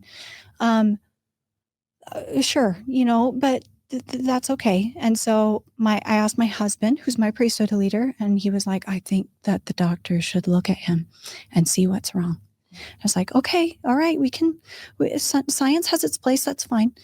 I just want comfort from the Holy Ghost that we're okay to do this. Because my baptismal covenants say that they don't guarantee me an answer, but they guarantee me comfort. And so I prayed, and there was no comfort, no answer, no nothing. And I was like, what? God is supposed to answer. He's supposed to at least do this, especially for a mother in Zion. So they took my baby. There was something wrong. He was in the NICU for a week or so, which was just fine because I couldn't even leave my bed. So I couldn't take care of him. I was needing to be put back together. So it was actually probably okay that someone else was taking care of him. But it was this unsolvable problem that my brain could not drop no matter what. Why didn't God answer? Why didn't he at least give his daughter, his most perfect daughter, comfort? It was mind-boggling. Now, it was emotionally hard, but it was also an intellectual thing of like, are the scriptures true or are they not? Are those promises true or are they not? Like, I have got to know. And so I just kept thinking about it all the time. I could not stop. So even when he was fine and he was alive and he came home, I couldn't let it go. And I became so angry at God, which is not acceptable, usually.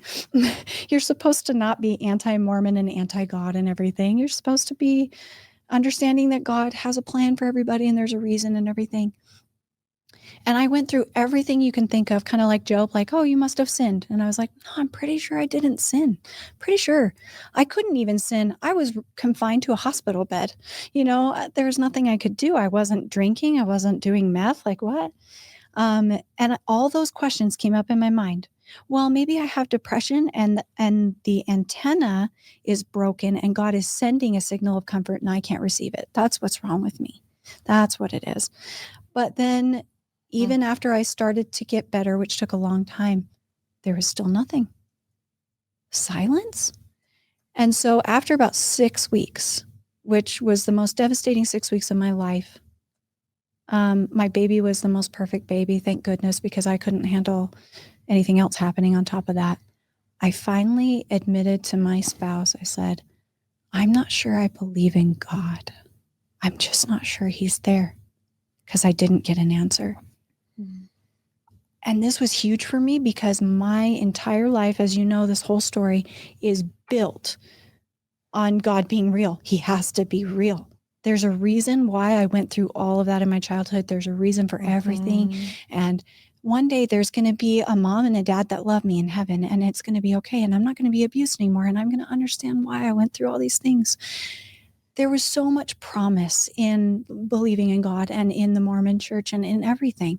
And betraying myself a million times over for those promises was worth it to get an eternal family and to have everything be okay in the end. And then what if it wasn't true? What if God wasn't real? And I know that this is a question that so many people think every day. Why is there suffering in the world? Why doesn't God answer my prayers? It's so painful when it's you. When it's you at the bedside of your baby in the NICU, it's different.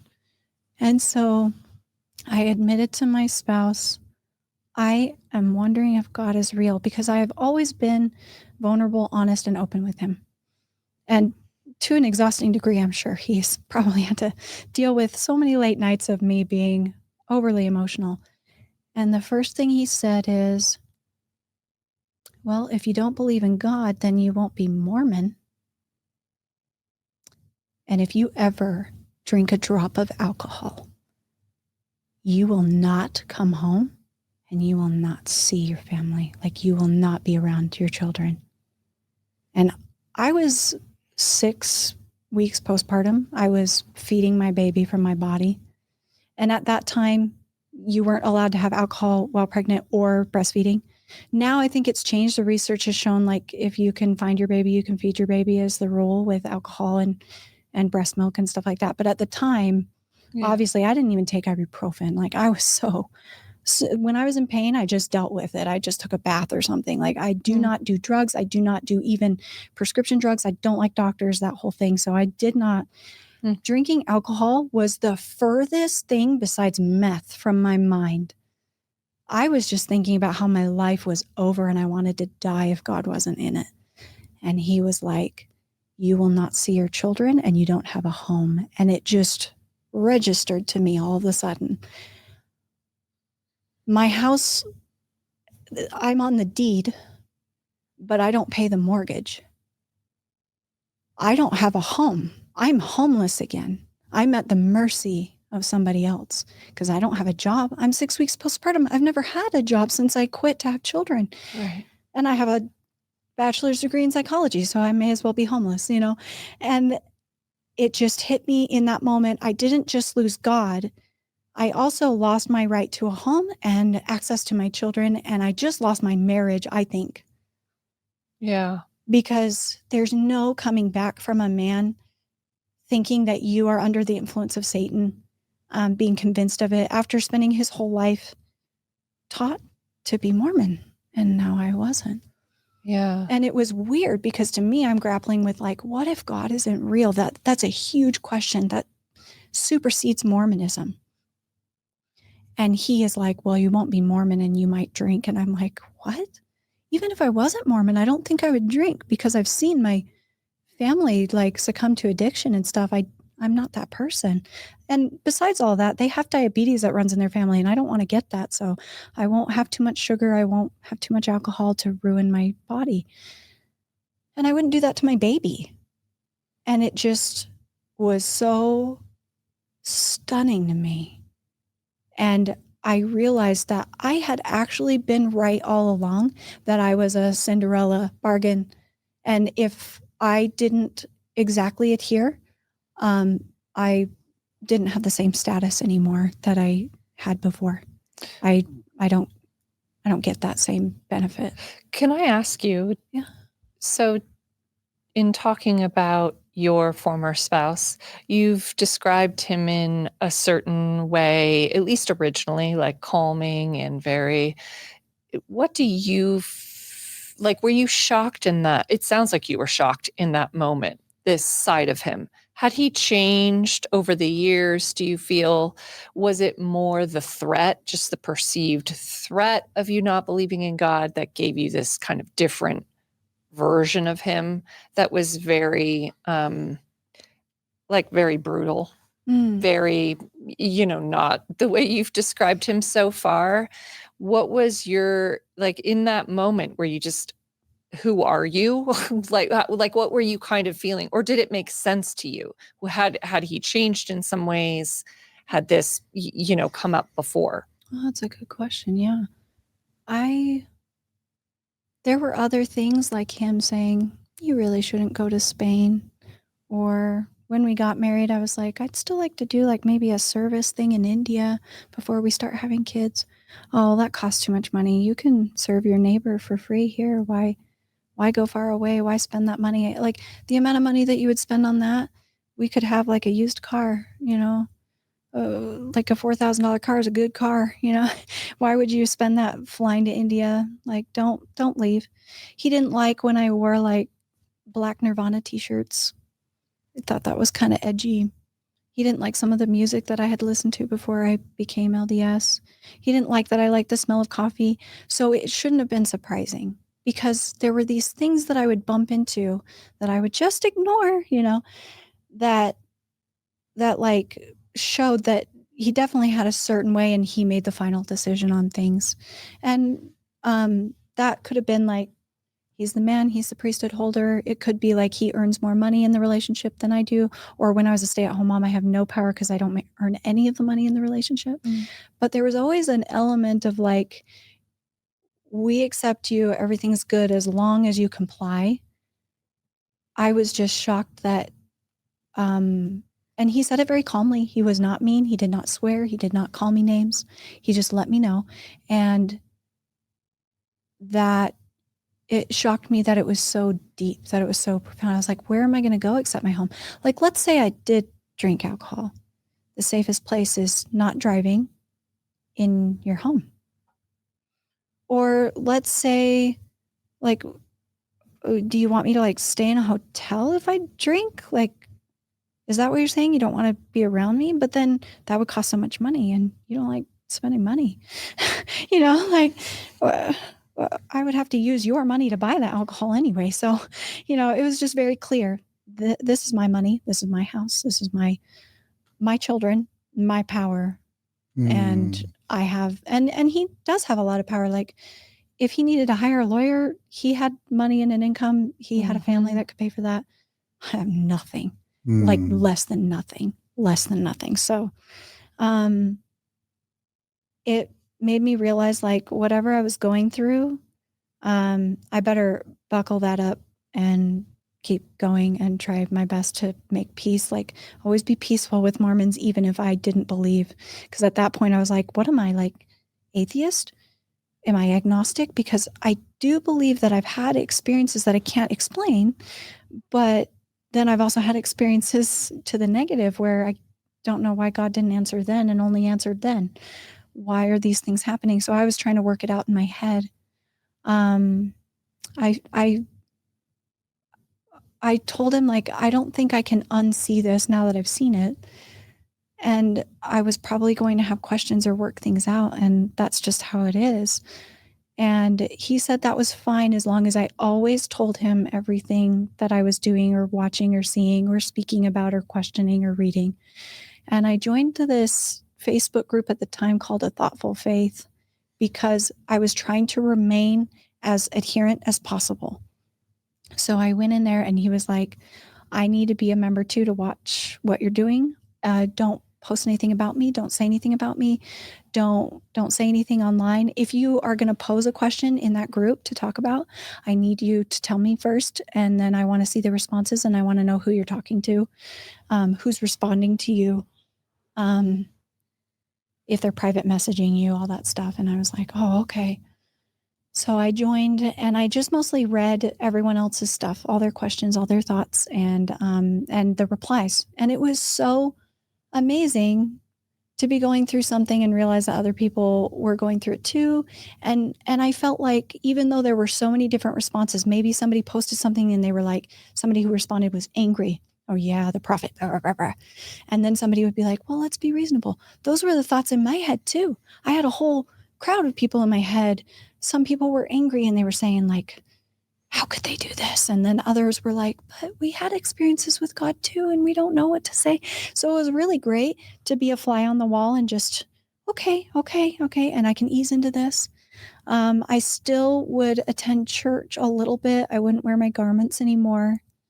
Partially because they're made of plastic and it kept giving me like mastitis and infections and stuff like that. And they were made of coats of skins, okay? They were made of natural fibers. So, and that's not good for the earth to have plastic fibers. So I was just being kind of funny. And now that I had the perspective of leaving church and seeing Mormons from the outside and stuff, I started to understand a little bit what my mom was saying, especially as I got judged for leaving church or not being as adherent or not fitting in as well or not attending as much. That's interesting. Yeah, I started to understand a little bit of what she was saying and kind of have some sympathy for her. Because if you, and I'm sorry to say this, I don't know how to say it any other way, but if you're raw dogging reality and you don't believe that everything's going to be better someday and Jesus pays for everything and God loves you and stuff, reality is rough. And I can see why people totally drink and do drugs and try to escape the pain, the brutal reality of now. Not like if there's going to be something good or there should be something good that God is plotting for me. When you think of real reality, yeah, you would want to drink too. I think it's hard. I understand why people do it. And I understood why my mom with 5 children and everyone judging her, not helping her, might do that too. So I started to get an open perspective and grieve some of the things that I had done and said to her and to my granny, because of judgment and everything. And I feel so bad about that. And you've had many people on your podcast talk about that as well. And it's been great to cry about it. But, with them, privately in my home. But so that was the next 2 years, is just slowly backing away from church and not wearing anything. And I could tell that my husband wasn't attracted to me anymore, didn't like me. It felt like every little thing was a fight, and we had never done that before. It's like, I'm not paying tithing to a organization that rapes and molests people, children, women, and then has a cottage industry of legal teams that cover it up, just like the Catholics. Because he would always say, oh, the Catholics, they do this and everything. It's like, you guys are doing the same thing. And I would bring it up and he would get mad. Why are you so anti-Mormon? Why are you bringing up all these things? And I'm like, I'm not paying tithing. I'm not paying tithing to this. So he would pay his tithing, but I wouldn't pay mine, but he didn't like it. And I wanted to work outside the home, and I wanted things in my life again. Like, I wanted to travel. I wanted to do things. I wanted to wear tank tops. I wanted to buy coffee. And he was like, not with my money. And so I was like, okay, I'm going to go get a job so I can buy a coffee, Right. So 2 years of just like, I am not sure that I wanted to be married to you. Right. I'm not sure, which is so sad. Of him kind of saying that to you. No, me saying, you saying that to him. Okay. Of like, I don't think I can do this. I can't meet your standard. And you obviously are so repulsed by me going and like being in a thoughtful faith group and asking questions and not wanting to pay tithing. And I'm sure I could tell that he had the same indoctrination that I did. And I could see how he thought I must be under the influence of Satan or just anti-Mormon, just super bad. And I was like, but I'm like a faithful, loving, thoughtful wife and mother and an intelligent person. I am not somebody who just likes to hate religious people or something. Yeah. In fact, the more I want to be like Jesus, the more I don't think being Mormon is it. It can't be the whole picture. And I definitely loved the teachings of Jesus and was like, but we need to be kind to everyone. And I love that whole freedom of religion, freedom of speech. You can believe what you want to believe. I'm going to believe what I want to believe. And I just can't go to church. I don't feel this way. But the shunning, the massive shunning, I didn't actually think that I deserved to live. And so it ended up with me in the hospital because I had suicidal ideation all the time. And it was from every corner. I can't earn enough money with a bachelor's degree in psychology to even buy my own coffee. If I wanted to have a divorce, he has a team of lawyers. He has a team of people that would take care of him, love him, have money, whatever. I don't want to be in this relationship with a man who kind of acts like an apostle. Acts like he's 70. There's no sexual anything, it's just, there's just nothing. And I never got to experiment with women. Maybe that would be better. And then there would be well, I think I want to have this kind of job, but what do we do when we have young children? And he expects this, and I don't want to do your laundry anymore. I'm actually really smart. And I started taking the entrance exams to go to master's degree level school. And I got a really high score. And I was like, have I been playing Cinderella and the whole time I'm actually really smart and awesome and I'm running laps around everyone else, but I thought I was nothing. And it just gave me hope. But at the same time, I realized that literally everyone in my community and who I knew would hate me and call me a awful person who left her husband. And I would be so grateful to have a husband like that. What are you doing? And stuff. And then I met a person, and through being interviewed, I wrote my book. I was published with BCC Press, which is kind of an apologist but fringy thing that was seen as very extreme by my ex-husband, which now when I look at them, I'm like, they're not extreme at all. They're not even close to anti-Mormon. But but I published my book. I started meeting new people and talking to new people because of my book and my experiences. And I met a person and I was like, wow, I want such a different life. I want road trips. I want to have fun sex. I want to drink coffee. Mhm. Maybe I do want to try alcohol. I wonder what wine tastes like. I wonder what red wine with steak tastes like, because everybody says that's good, or white wine with fish or something. And I ended up like trying alcohol like maybe 3 to 5 times. And one time I got a little drunk and didn't feel great the next day, but it really wasn't for me. And I do have issues where I could get diabetes really easily because I had gestational diabetes. So I didn't continue with that. But it was really cool with my scrupulosity to go, Right. it's okay maybe for me to drink Earl Grey tea. Mhm. Wow. That was the first thing I did. I went with my friend who left the church and she was like, let's get you started on something simple. Let's give you Earl Grey tea. And I was like, okay, with lavender in it. And then I tried coffee a little bit, and I didn't get into it too much until much later because I needed to ease myself into caffeine fun. I love it now. I'm still not really great with caffeine, so sometimes it's decaf, but it tastes amazing. It is awesome. It is awesome in everything. It's so cool. And then I tried psilocybin for depression after I got out of the hospital for suicide ideation. And what's funny is I don't know who the person was, but I was in the hospital being treated, and during lunch there was this man, and I recognized him as being like maybe fringy Mormon or ex-Mormon or something. I'm not sure. I don't know who it was still to this day, but he was very famous. And I was like, yeah, like I left church, even though I was still married to my ex-husband and trying to get a divorce and everything, and we were separated. And he looked at me and he goes, you haven't left it at all. It's still there. And that's when I knew I needed a divorce. It's like, yep, because I'm still living under his thumb, and I still, he still criticizes everything I wear or do or say. I started swearing and he thought it was so uncouth of me, And so I met somebody who interviewed me for a book, and I realized, and they were not a good person, but I realized like, I want to sleep with women. I want to sleep with men. I want to do all sorts of things. I want to have fun. Not really to like be excessive or get a disease or something. And I was worried about that because I had that, OCD mindset and everything. But I just wanted to like feel lust, because they tell you lust is like a counterfeit to love. And I don't mind feeling love, but also lust is fun.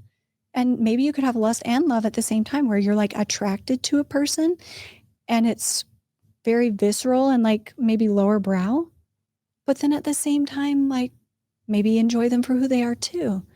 And I wanted to heal my childhood sexual assault where someone was lusting after me and very coercive, but in a good way. It's hard to explain, but like everything that had happened, I wanted it to be with somebody that I chose, who did want me and crave me and stuff like that. And so Mhm. I wanted that, and I knew that I couldn't be married to do that. So I told him I wanted a divorce, and I didn't have a job. I didn't have money. Mm. And we had waffled on it for about maybe 6 months. And then the night I told him, hey, I really do want a divorce. And I hate to, like, it was kind of icky to say it to him, but part of the reason I wanted a divorce is because I wanted to sleep with other people. I wanted to have some other experience. I wanted to fall in love with somebody who loved me for who I was now. And that included that I wasn't the Cinderella convert that everyone was excusing. Of my own right, outside of Mormonism, I was actually like a really cool person. I would want to date me. I would want to be my friend. Yeah. I wasn't like a bargain discount girl. I was like a cool person. And so then, and that's so icky to be like, hey, so I'm going to divorce you because I want to go have other experiences. I'd love to be with a chick instead of you or something. And it was hurtful all around. And I don't think it was great, but that was one of the main reasons for my divorce. I didn't want him to have power over me anymore. And I wanted to have those experiences. And when I made any kind of choice, like coffee or tank tops or anything like that, he was going to have power over me and control me and disapprove and be repulsed by me. And it was just too hard to take, and it made me want to end my life. So I was like, you know what? I think we're better as friends. We'll just co-parent, and I'm going to go move on with my life. And so I did end up having all those experiences. And I got to be like tipsy and sing karaoke. It was awesome. Can I just make a little observation? One thing I was thinking as you're telling this story, particularly around asking for a divorce, Mm-hmm. you know, in a way you're saying, which makes sense to me, you know, I wanted a divorce in part to sleep with other people too. But I do think, so in the way that makes a lot of sense to me, first off, is like what happens sometimes with attraction when, you know, you're experiencing someone and they become rejecting of you or emotionally kind of unsafe or volatile or, and I'm not saying like physically volatile, but like in the withdrawal of love, you can tell, oh, you're really experiencing me differently. Like the love, like where did the love go? Yeah. And I feel like, yes, I'm a different version of myself, and yet I have no access to sort of love or intimacy from you. I think that can create a really, where all of a sudden attraction's gone. You're just like, wow, I really feel differently now. And so that's the way that it kind of makes sense to me. But I also, you know, you talking about being in the hospital and really having thoughts around, you know, your life and not wanting to live it at that time. To me, it's almost like you were also trying to save your own life. Yeah. Like that's actually really, really deep there. Because at the same time you're experiencing, you know, you've had one experience of love, then you feel different. You've evolved out of a version of yourself into a different version, and then have this dramatically different experience of relationship with this person where you're like, wow, I guess I met the edge of your love and now I'm beyond it. Yeah. Good to know. Yeah. Right? That all that means, all the trappedness that comes back to you of like, you know, I don't have choices, you know, feeling for your mom, your mom's trappedness. Like to me, it just feels almost like a very visceral experience of saving your own life. Yeah. And it was like a desperate attempt, because I wasn't seeing this in my environment, to be like, it's okay. Like there are normal people every day that drink coffee. There are normal people out in the world who never heard about Mormonism, and they get tipsy and sing Def Leppard, you know, and karaoke and have a great life. And I didn't have any experience of that in my world. I was experiencing everyone telling me, you need to come back to church. Something's wrong with you, whatever. And I was like, wow, every single person I've ever loved, when I don't be the good girl A+ anymore. And I'm not doing it out of like, I'm anti-Mormon. I'm doing it out of like, why did God abandon me? And all of a sudden, they don't want anything to do with me. So I approached my foster mom and just let her know, like, hey, my husband and I are going to get a divorce. And also, I'm bisexual. And she was like, you must be in a really bad place right now. And she had visited me in the hospital when I was suicidal. And I said, oh, why? And she goes, you would give up your eternal family and everything. It's like cream of the crop. Like, and I was like, yeah, okay, I guess I am in a bad place. But, you know, I'm sure there's somebody who's going to value my ex-husband I think it's going to be great. Like he can find some Mormon that will love him and cherish him for what he is. But we don't cherish each other right now. We think very differently, and neither one of us is very happy. And she was like, and then you being bisexual, like, we just know that that's a slippery slope to you becoming a child molester. And And I had actually disappointing. been molested as a child. Mhm. And she said, yeah, being gay, it's different. It's like a sexual fetishization, or like it's abnormal. And therefore the slippery slope is, what if you're attracted to girls and boys, then you must be attracted to children eventually, or like you'll go further and further Goodness. with it. And I was like, okay,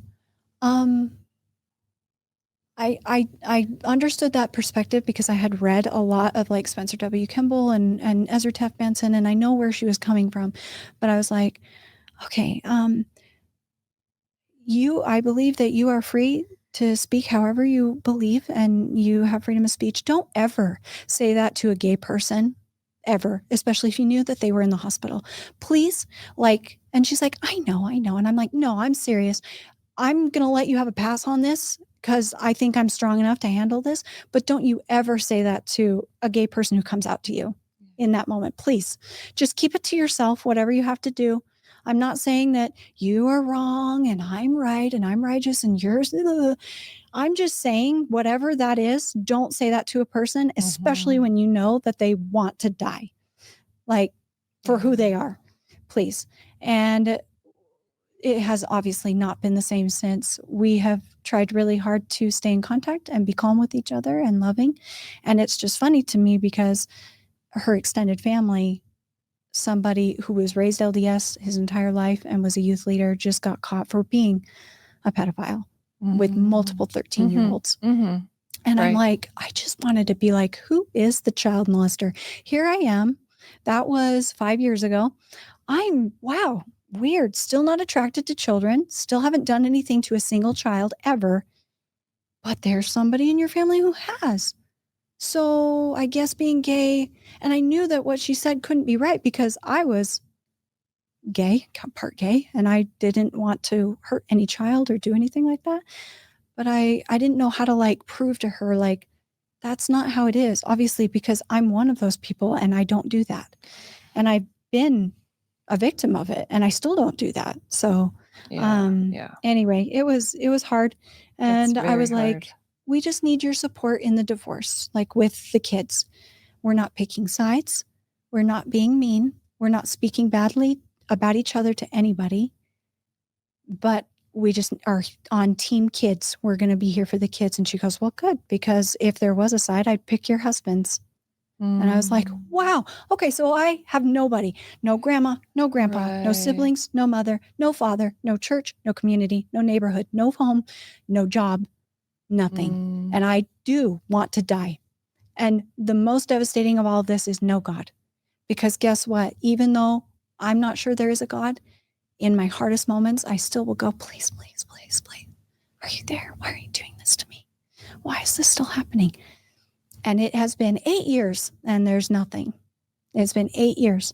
And it's been 8 years where I have worn garments and not worn garments. It's been 8 years where I've never drank coffee and I drank coffee. It's been 8 years where I've been tipsy and singing Def Leppard and kissing a girl. And there's been 8 years of, being in a straight relationship, being married, having children, being a parent.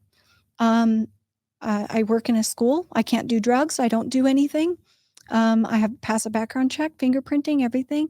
Guess what? God still doesn't talk.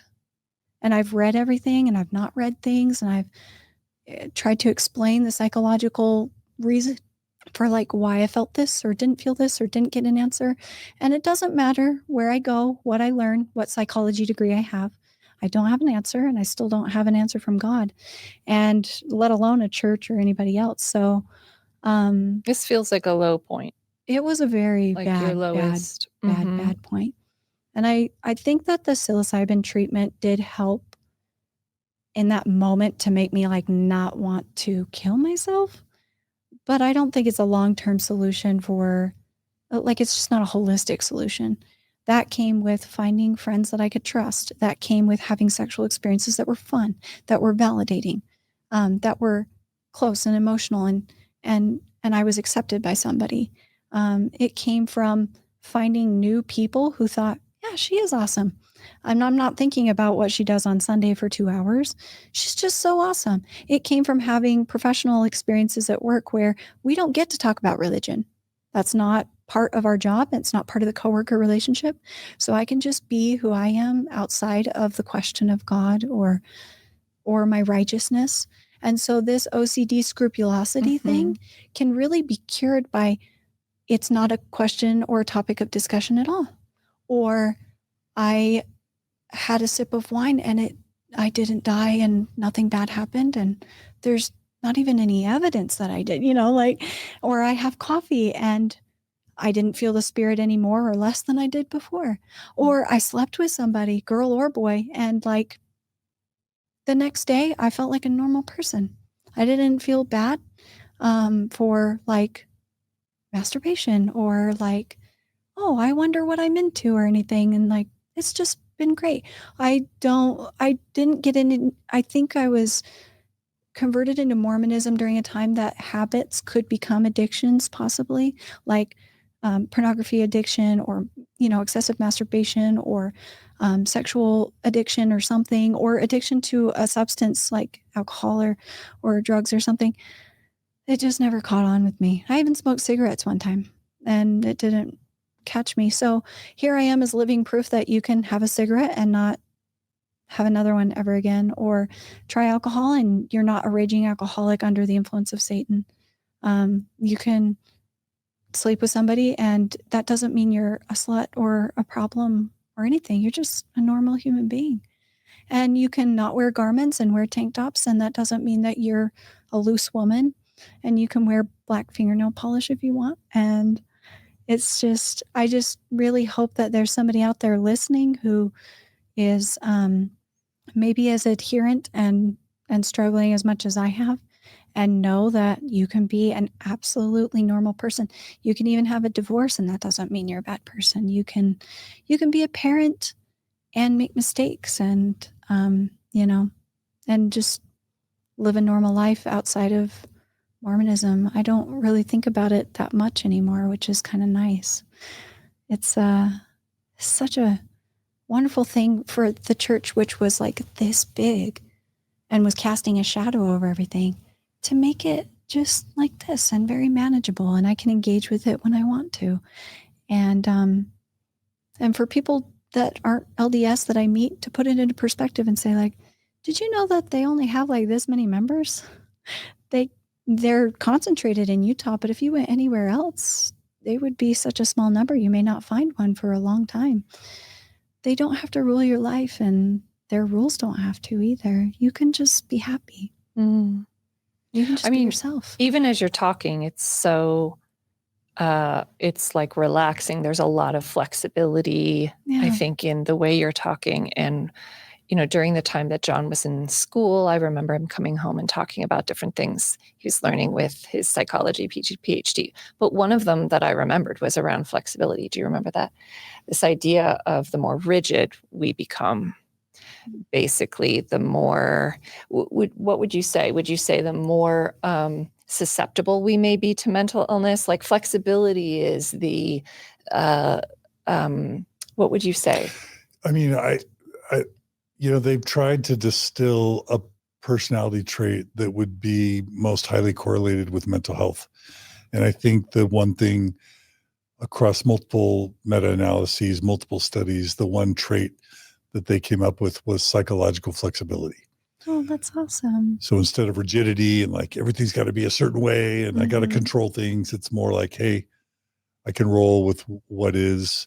I'm accepting of what is, and I can live in the moment and be flexible with whatever situations confront me, instead of living in fear or trying to control things you can't control. Does that sound right? Yeah, and that's kind of what to say, as you're talking, I'm feeling that from you, as opposed to this, your past scrupulous self, getting up at 3 a.m. and reading and just, the tortured mental state of OCD in this particular case, though it does sound like it did spread over to maybe some other realms as well that you were describing, but just I'm really seeing that in what you're describing. And I was going to say also treatment for OCD, but also in particular scrupulosity, isn't it to sort of be mindful of avoidance being like the thing that Like, you fear that, yeah, or you, and are the triggered treatment by. plan is exposure. It's actually do the thing that feels so threatening and that you fear. So with regard to religion, you stepping away from it and Mhm. trying some of the things that you thought would damn you Yeah.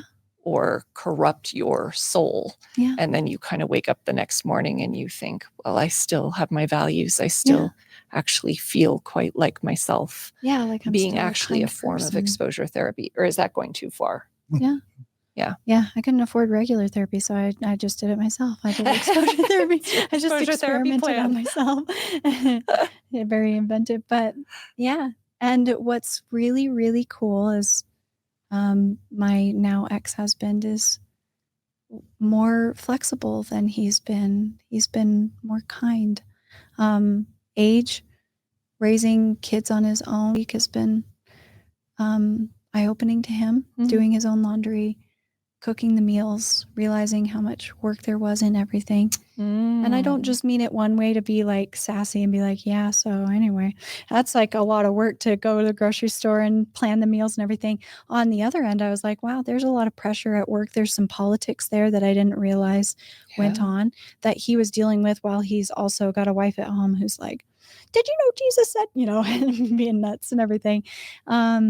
So, he also had some rigidity just in his personality. Right. And That's so important. with the Yeah. religion and that, he just bodily functions and fluids and just that scrupulosity that I had a tinge of, he really liked because we went well together a little bit. That makes sense. And being a divorced man in a ward woke him up to like not always being the privileged one that everyone sees as perfect, even though he was doing everything right, still adherent, still perfectly good.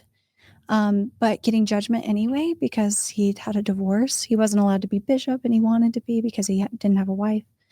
And just picking up the slack and realizing what moms and women do in the home and so many other things. And realizing that like I wasn't going to go out and just become an alcoholic, ruin my liver, abandon him, and flip him off on the way out or something. I think he thought an extreme thing would happen. And I think it's been reassuring to him to see that I'm just a normal person and I'm reasonable. And, oh, do you mind coming in a little early for the kids? Oh, yeah, that's fine, and not hating that there are people that leave church and aren't angry and anti-Mormon and whatever, because he was taught like you leave church, but you can't leave it alone. These people are angry, but instead to see like a reasonable human being who works in education, who helps children, who is safe.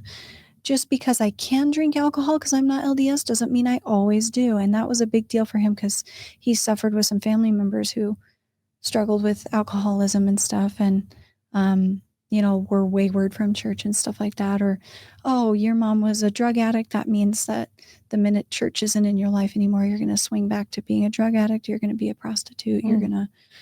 And I think it's just been really nice for him to realize that we are all just okay and we're actually really good friends and we talk to each other not just about the kids but call each other, hey, how did the job interview go, and what do you think about this, what's your perspective on this, and how can we do this? And that's beautiful. Yeah, it's really nice. And he is actually dating someone who's not LDS now, which is so weird and mean.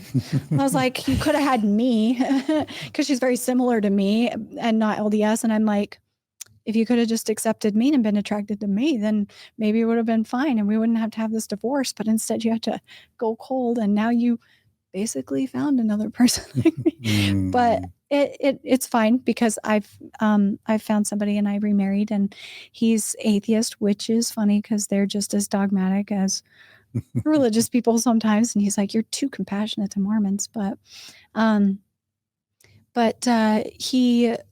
just so happy for him because it just shows like, even though it's not me, he can accept me, that because he's trying to get married to somebody who is very similar to me, who isn't LDS, who wasn't raised that way ever, and that she can be a wise, compassionate, loving human being too, and has values, and they didn't come from church. And she's just kind of like me in that sense of like, yeah, I think we're all kind of talking about the same thing. We don't know what it is. But I'm kind of comfortable not being that strictly adherent and everything. And I'm like, dude, that's me. Like when he was describing her, I was like, all right, well, better late than never, I guess. You're like, does she feel familiar in some Does she ways seem to a you? little familiar? So yeah. Yeah. And what's funny is I've married someone that's not like him at all. So it's just hilarious, but in a way still very loving, calm, and accepting too. So I'm grateful for being married to him, even though I wonder if I married him because he checked the boxes and not, I don't know. Because when I look at pictures of him back then, I'm like, yeah, he was pretty attractive. There was definitely a reason, so it wasn't a fake thing, but it also wasn't genuine. Maybe it was that I wasn't fully genuine, that it didn't work and that it wasn't a bond that lasted. Or maybe it was just the time that it took for him to accept me or something just didn't work out. But I gave it 2 years and then I was like, yeah, we're going to separate now. We're going to get a divorce. So I tried, but it's just been cool to, like, my foster family doesn't like me. They treat me weird, but they still want to be a part of my life and they still want to be a part of my kids' lives. And my ex-husband actually asks me for advice sometimes because he isn't always mentally as flexible. My ex-husband, sorry. And so he will call me and just say, what's your perspective on this? Like, I need a broader thing here. And so, yeah, it's nice. Good things come. They do. Yeah, I'm hearing that. I'm hearing a bit of rebuilding of a life and an identity. Yeah. For yourself. Yeah. And I like this person a lot. And I'm glad. And I wouldn't ever want anyone to go through what I did. And I know some people have said like, oh, God was just going silent so that you could find yourself or something. I would never do that to my children. So I don't know. I don't know what the answer is, and I don't know what the answer is that sometimes he did answer my prayers. Like when I was in foster care and I felt like I had an answer to my prayer. And then at the NICU bedside, I didn't. I don't know what all of it is, but I can honestly say that I'm really glad that I'm still here. And it took at least 5 years. It was 5 years of like, I don't even know why I'm alive and I want to die, but I shouldn't do that to my children. It took 5 years to finally go, I guess I could stay another day. I guess I've never seen the redwoods, so I'll drive out there. I guess I've never tried red wine. I guess I'll stay till this weekend and try that. And I really am good at singing Madonna on karaoke, so I'll do it, What's your go-to song? Oh, for karaoke? For Madonna or karaoke? Oh. So just for fun karaoke, if you're like, you just want to have fun, it's Def Leppard, Pour Some Sugar on Me, I think is what it's called. That's a fun one. Classic. That's so fun. I love to kick my leg up in the air and everything and scream it. We're not in the same range at all. It's not beautiful. It's just fun. Yeah. For Madonna, when I was a little kid, I loved Material Girl because I'm deaf in one ear. And I thought she said, I'm a Cheerio girl. And I love Cheerios. And I had this little blanket that had circles on it like a Cheerio. So I'd be with my little blanket saying, I'm a Cheerio girl. And so, yeah, I'm a Cheerio. I'm a Cheerio. It works. I did say I that. can see that, actually. It works. Being in a Cheerio. Cheerio. So yeah, it's been cool to like allow myself to be human, I think. And that's what you're saying, like flexibility. And what's interesting is like when you allow yourself to be human, you allow everyone to be human. You allow the church to be flawed and still exist and be grateful that they saved you and also be critical of some of the things that they have made mistakes on. Yeah. You can be grateful for your foster family and admire things about them and also be really hurt by some of their actions and realize that some of their actions are probably unhealthy. You can be grateful that you got married and have 3 beautiful sons that are your reason for living and still wonder, man, Spain would look really good right now, I would love to see a castle. I wish I could speak a different language. I'd make more money if I did. I can be grateful for what it did and still be sorry to my granny that she didn't get to see me on my wedding day. And think that she was just as faithful and wonderful a woman as any other woman I've ever met who went to any church. Mm-hmm. And I just hope and pray that the same compassion I have on all those people, my mother, my grandmother, the church, my ex-husband, my current husband, anybody, Yourself. myself, my beautiful past self that just wanted to be accepted. Mm-hmm. I really, really hope that my children who are still being raised in the church right now can have some compassion on me someday. Maybe that's like a capability of an older, more experienced wise brain, but someday I hope that they can forgive me and that they see that my flexibility and love and acceptance of all that they are, including being LDS right now, that they can give the same back to me. Mm-hmm. Yeah, I guess what I'm hearing implicit in that is maybe thoughts from your kids or others that maybe you were selfish, that maybe you broke up the family, Yeah. that maybe you were ungrateful to your ex-husband or to the church, Mm-hmm.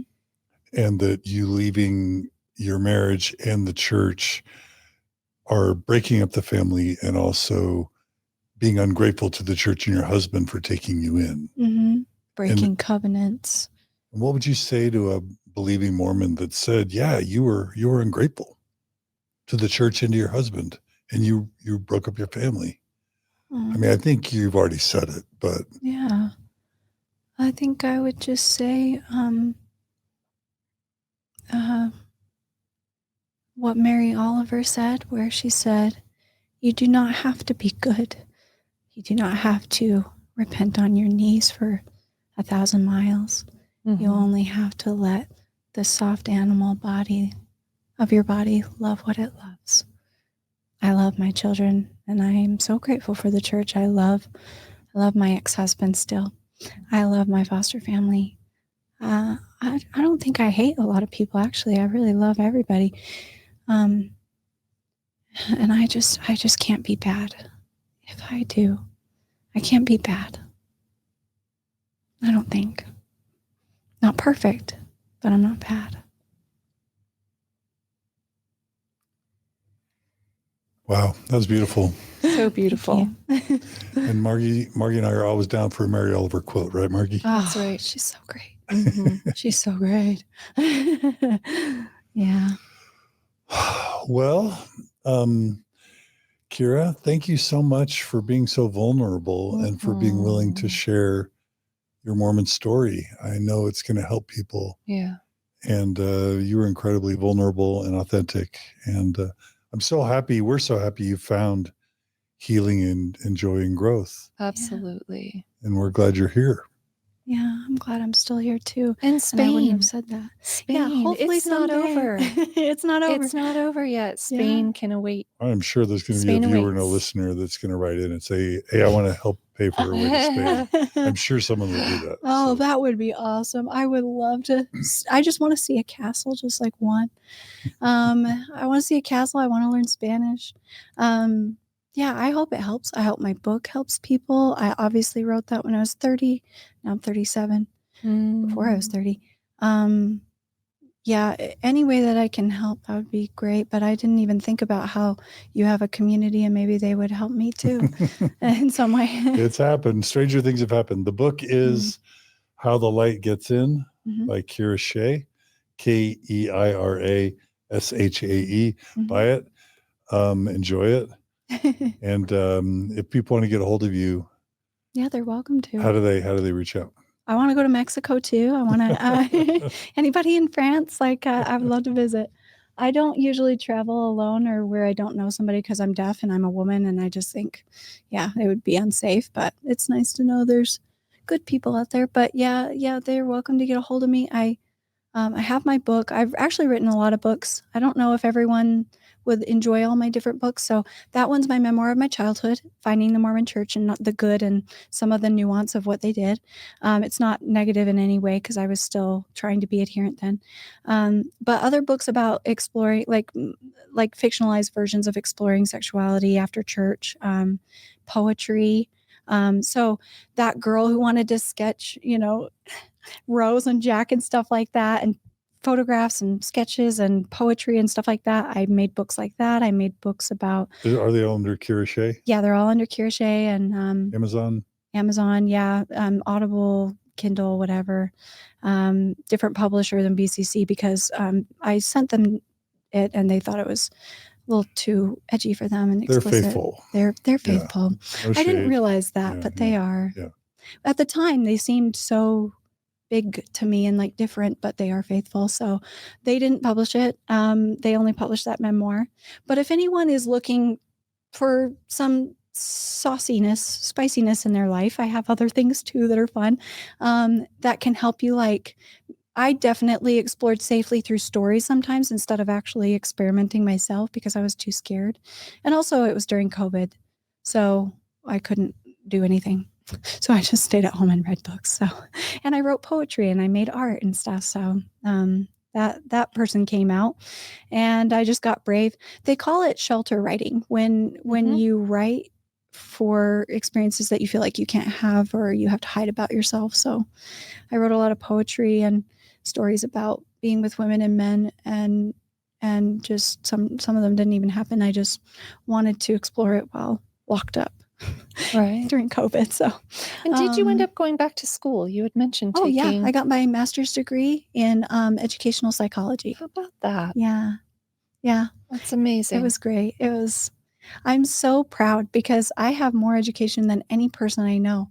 My foster family, my family, my in-laws, my ex-husband, my current husband. I have more education than anyone.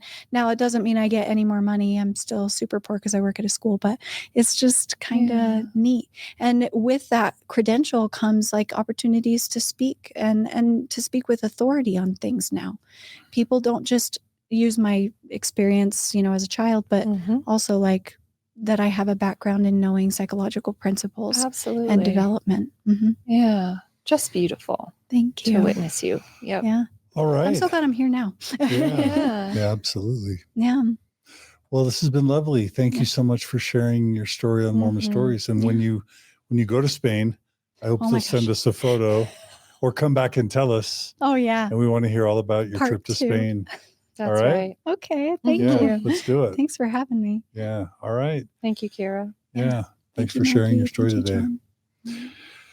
And thanks for joining us today on Mormon Stories.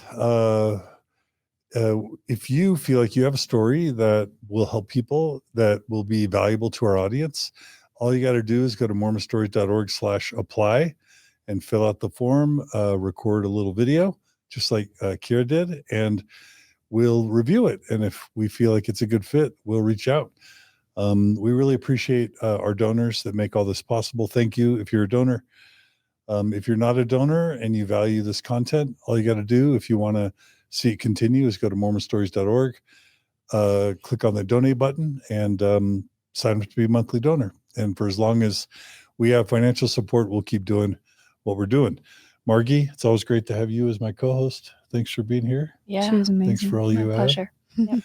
And also thanks to Brooklyn and Julia and our board of directors, everyone who makes Mormon Stories possible. We love your feedback. Please email us at mormonstories@gmail.com. We always appreciate following us or subscribing to our channels on YouTube and Instagram and TikTok and Facebook. That always helps with the algorithms as well. Commenting on episodes, liking episodes, it all helps. So please do that if you can. Please give us your feedback. And most importantly, be good to each other, be kind to each other. We'll see you all again soon on another episode of Mormon Stories Podcast. Take care.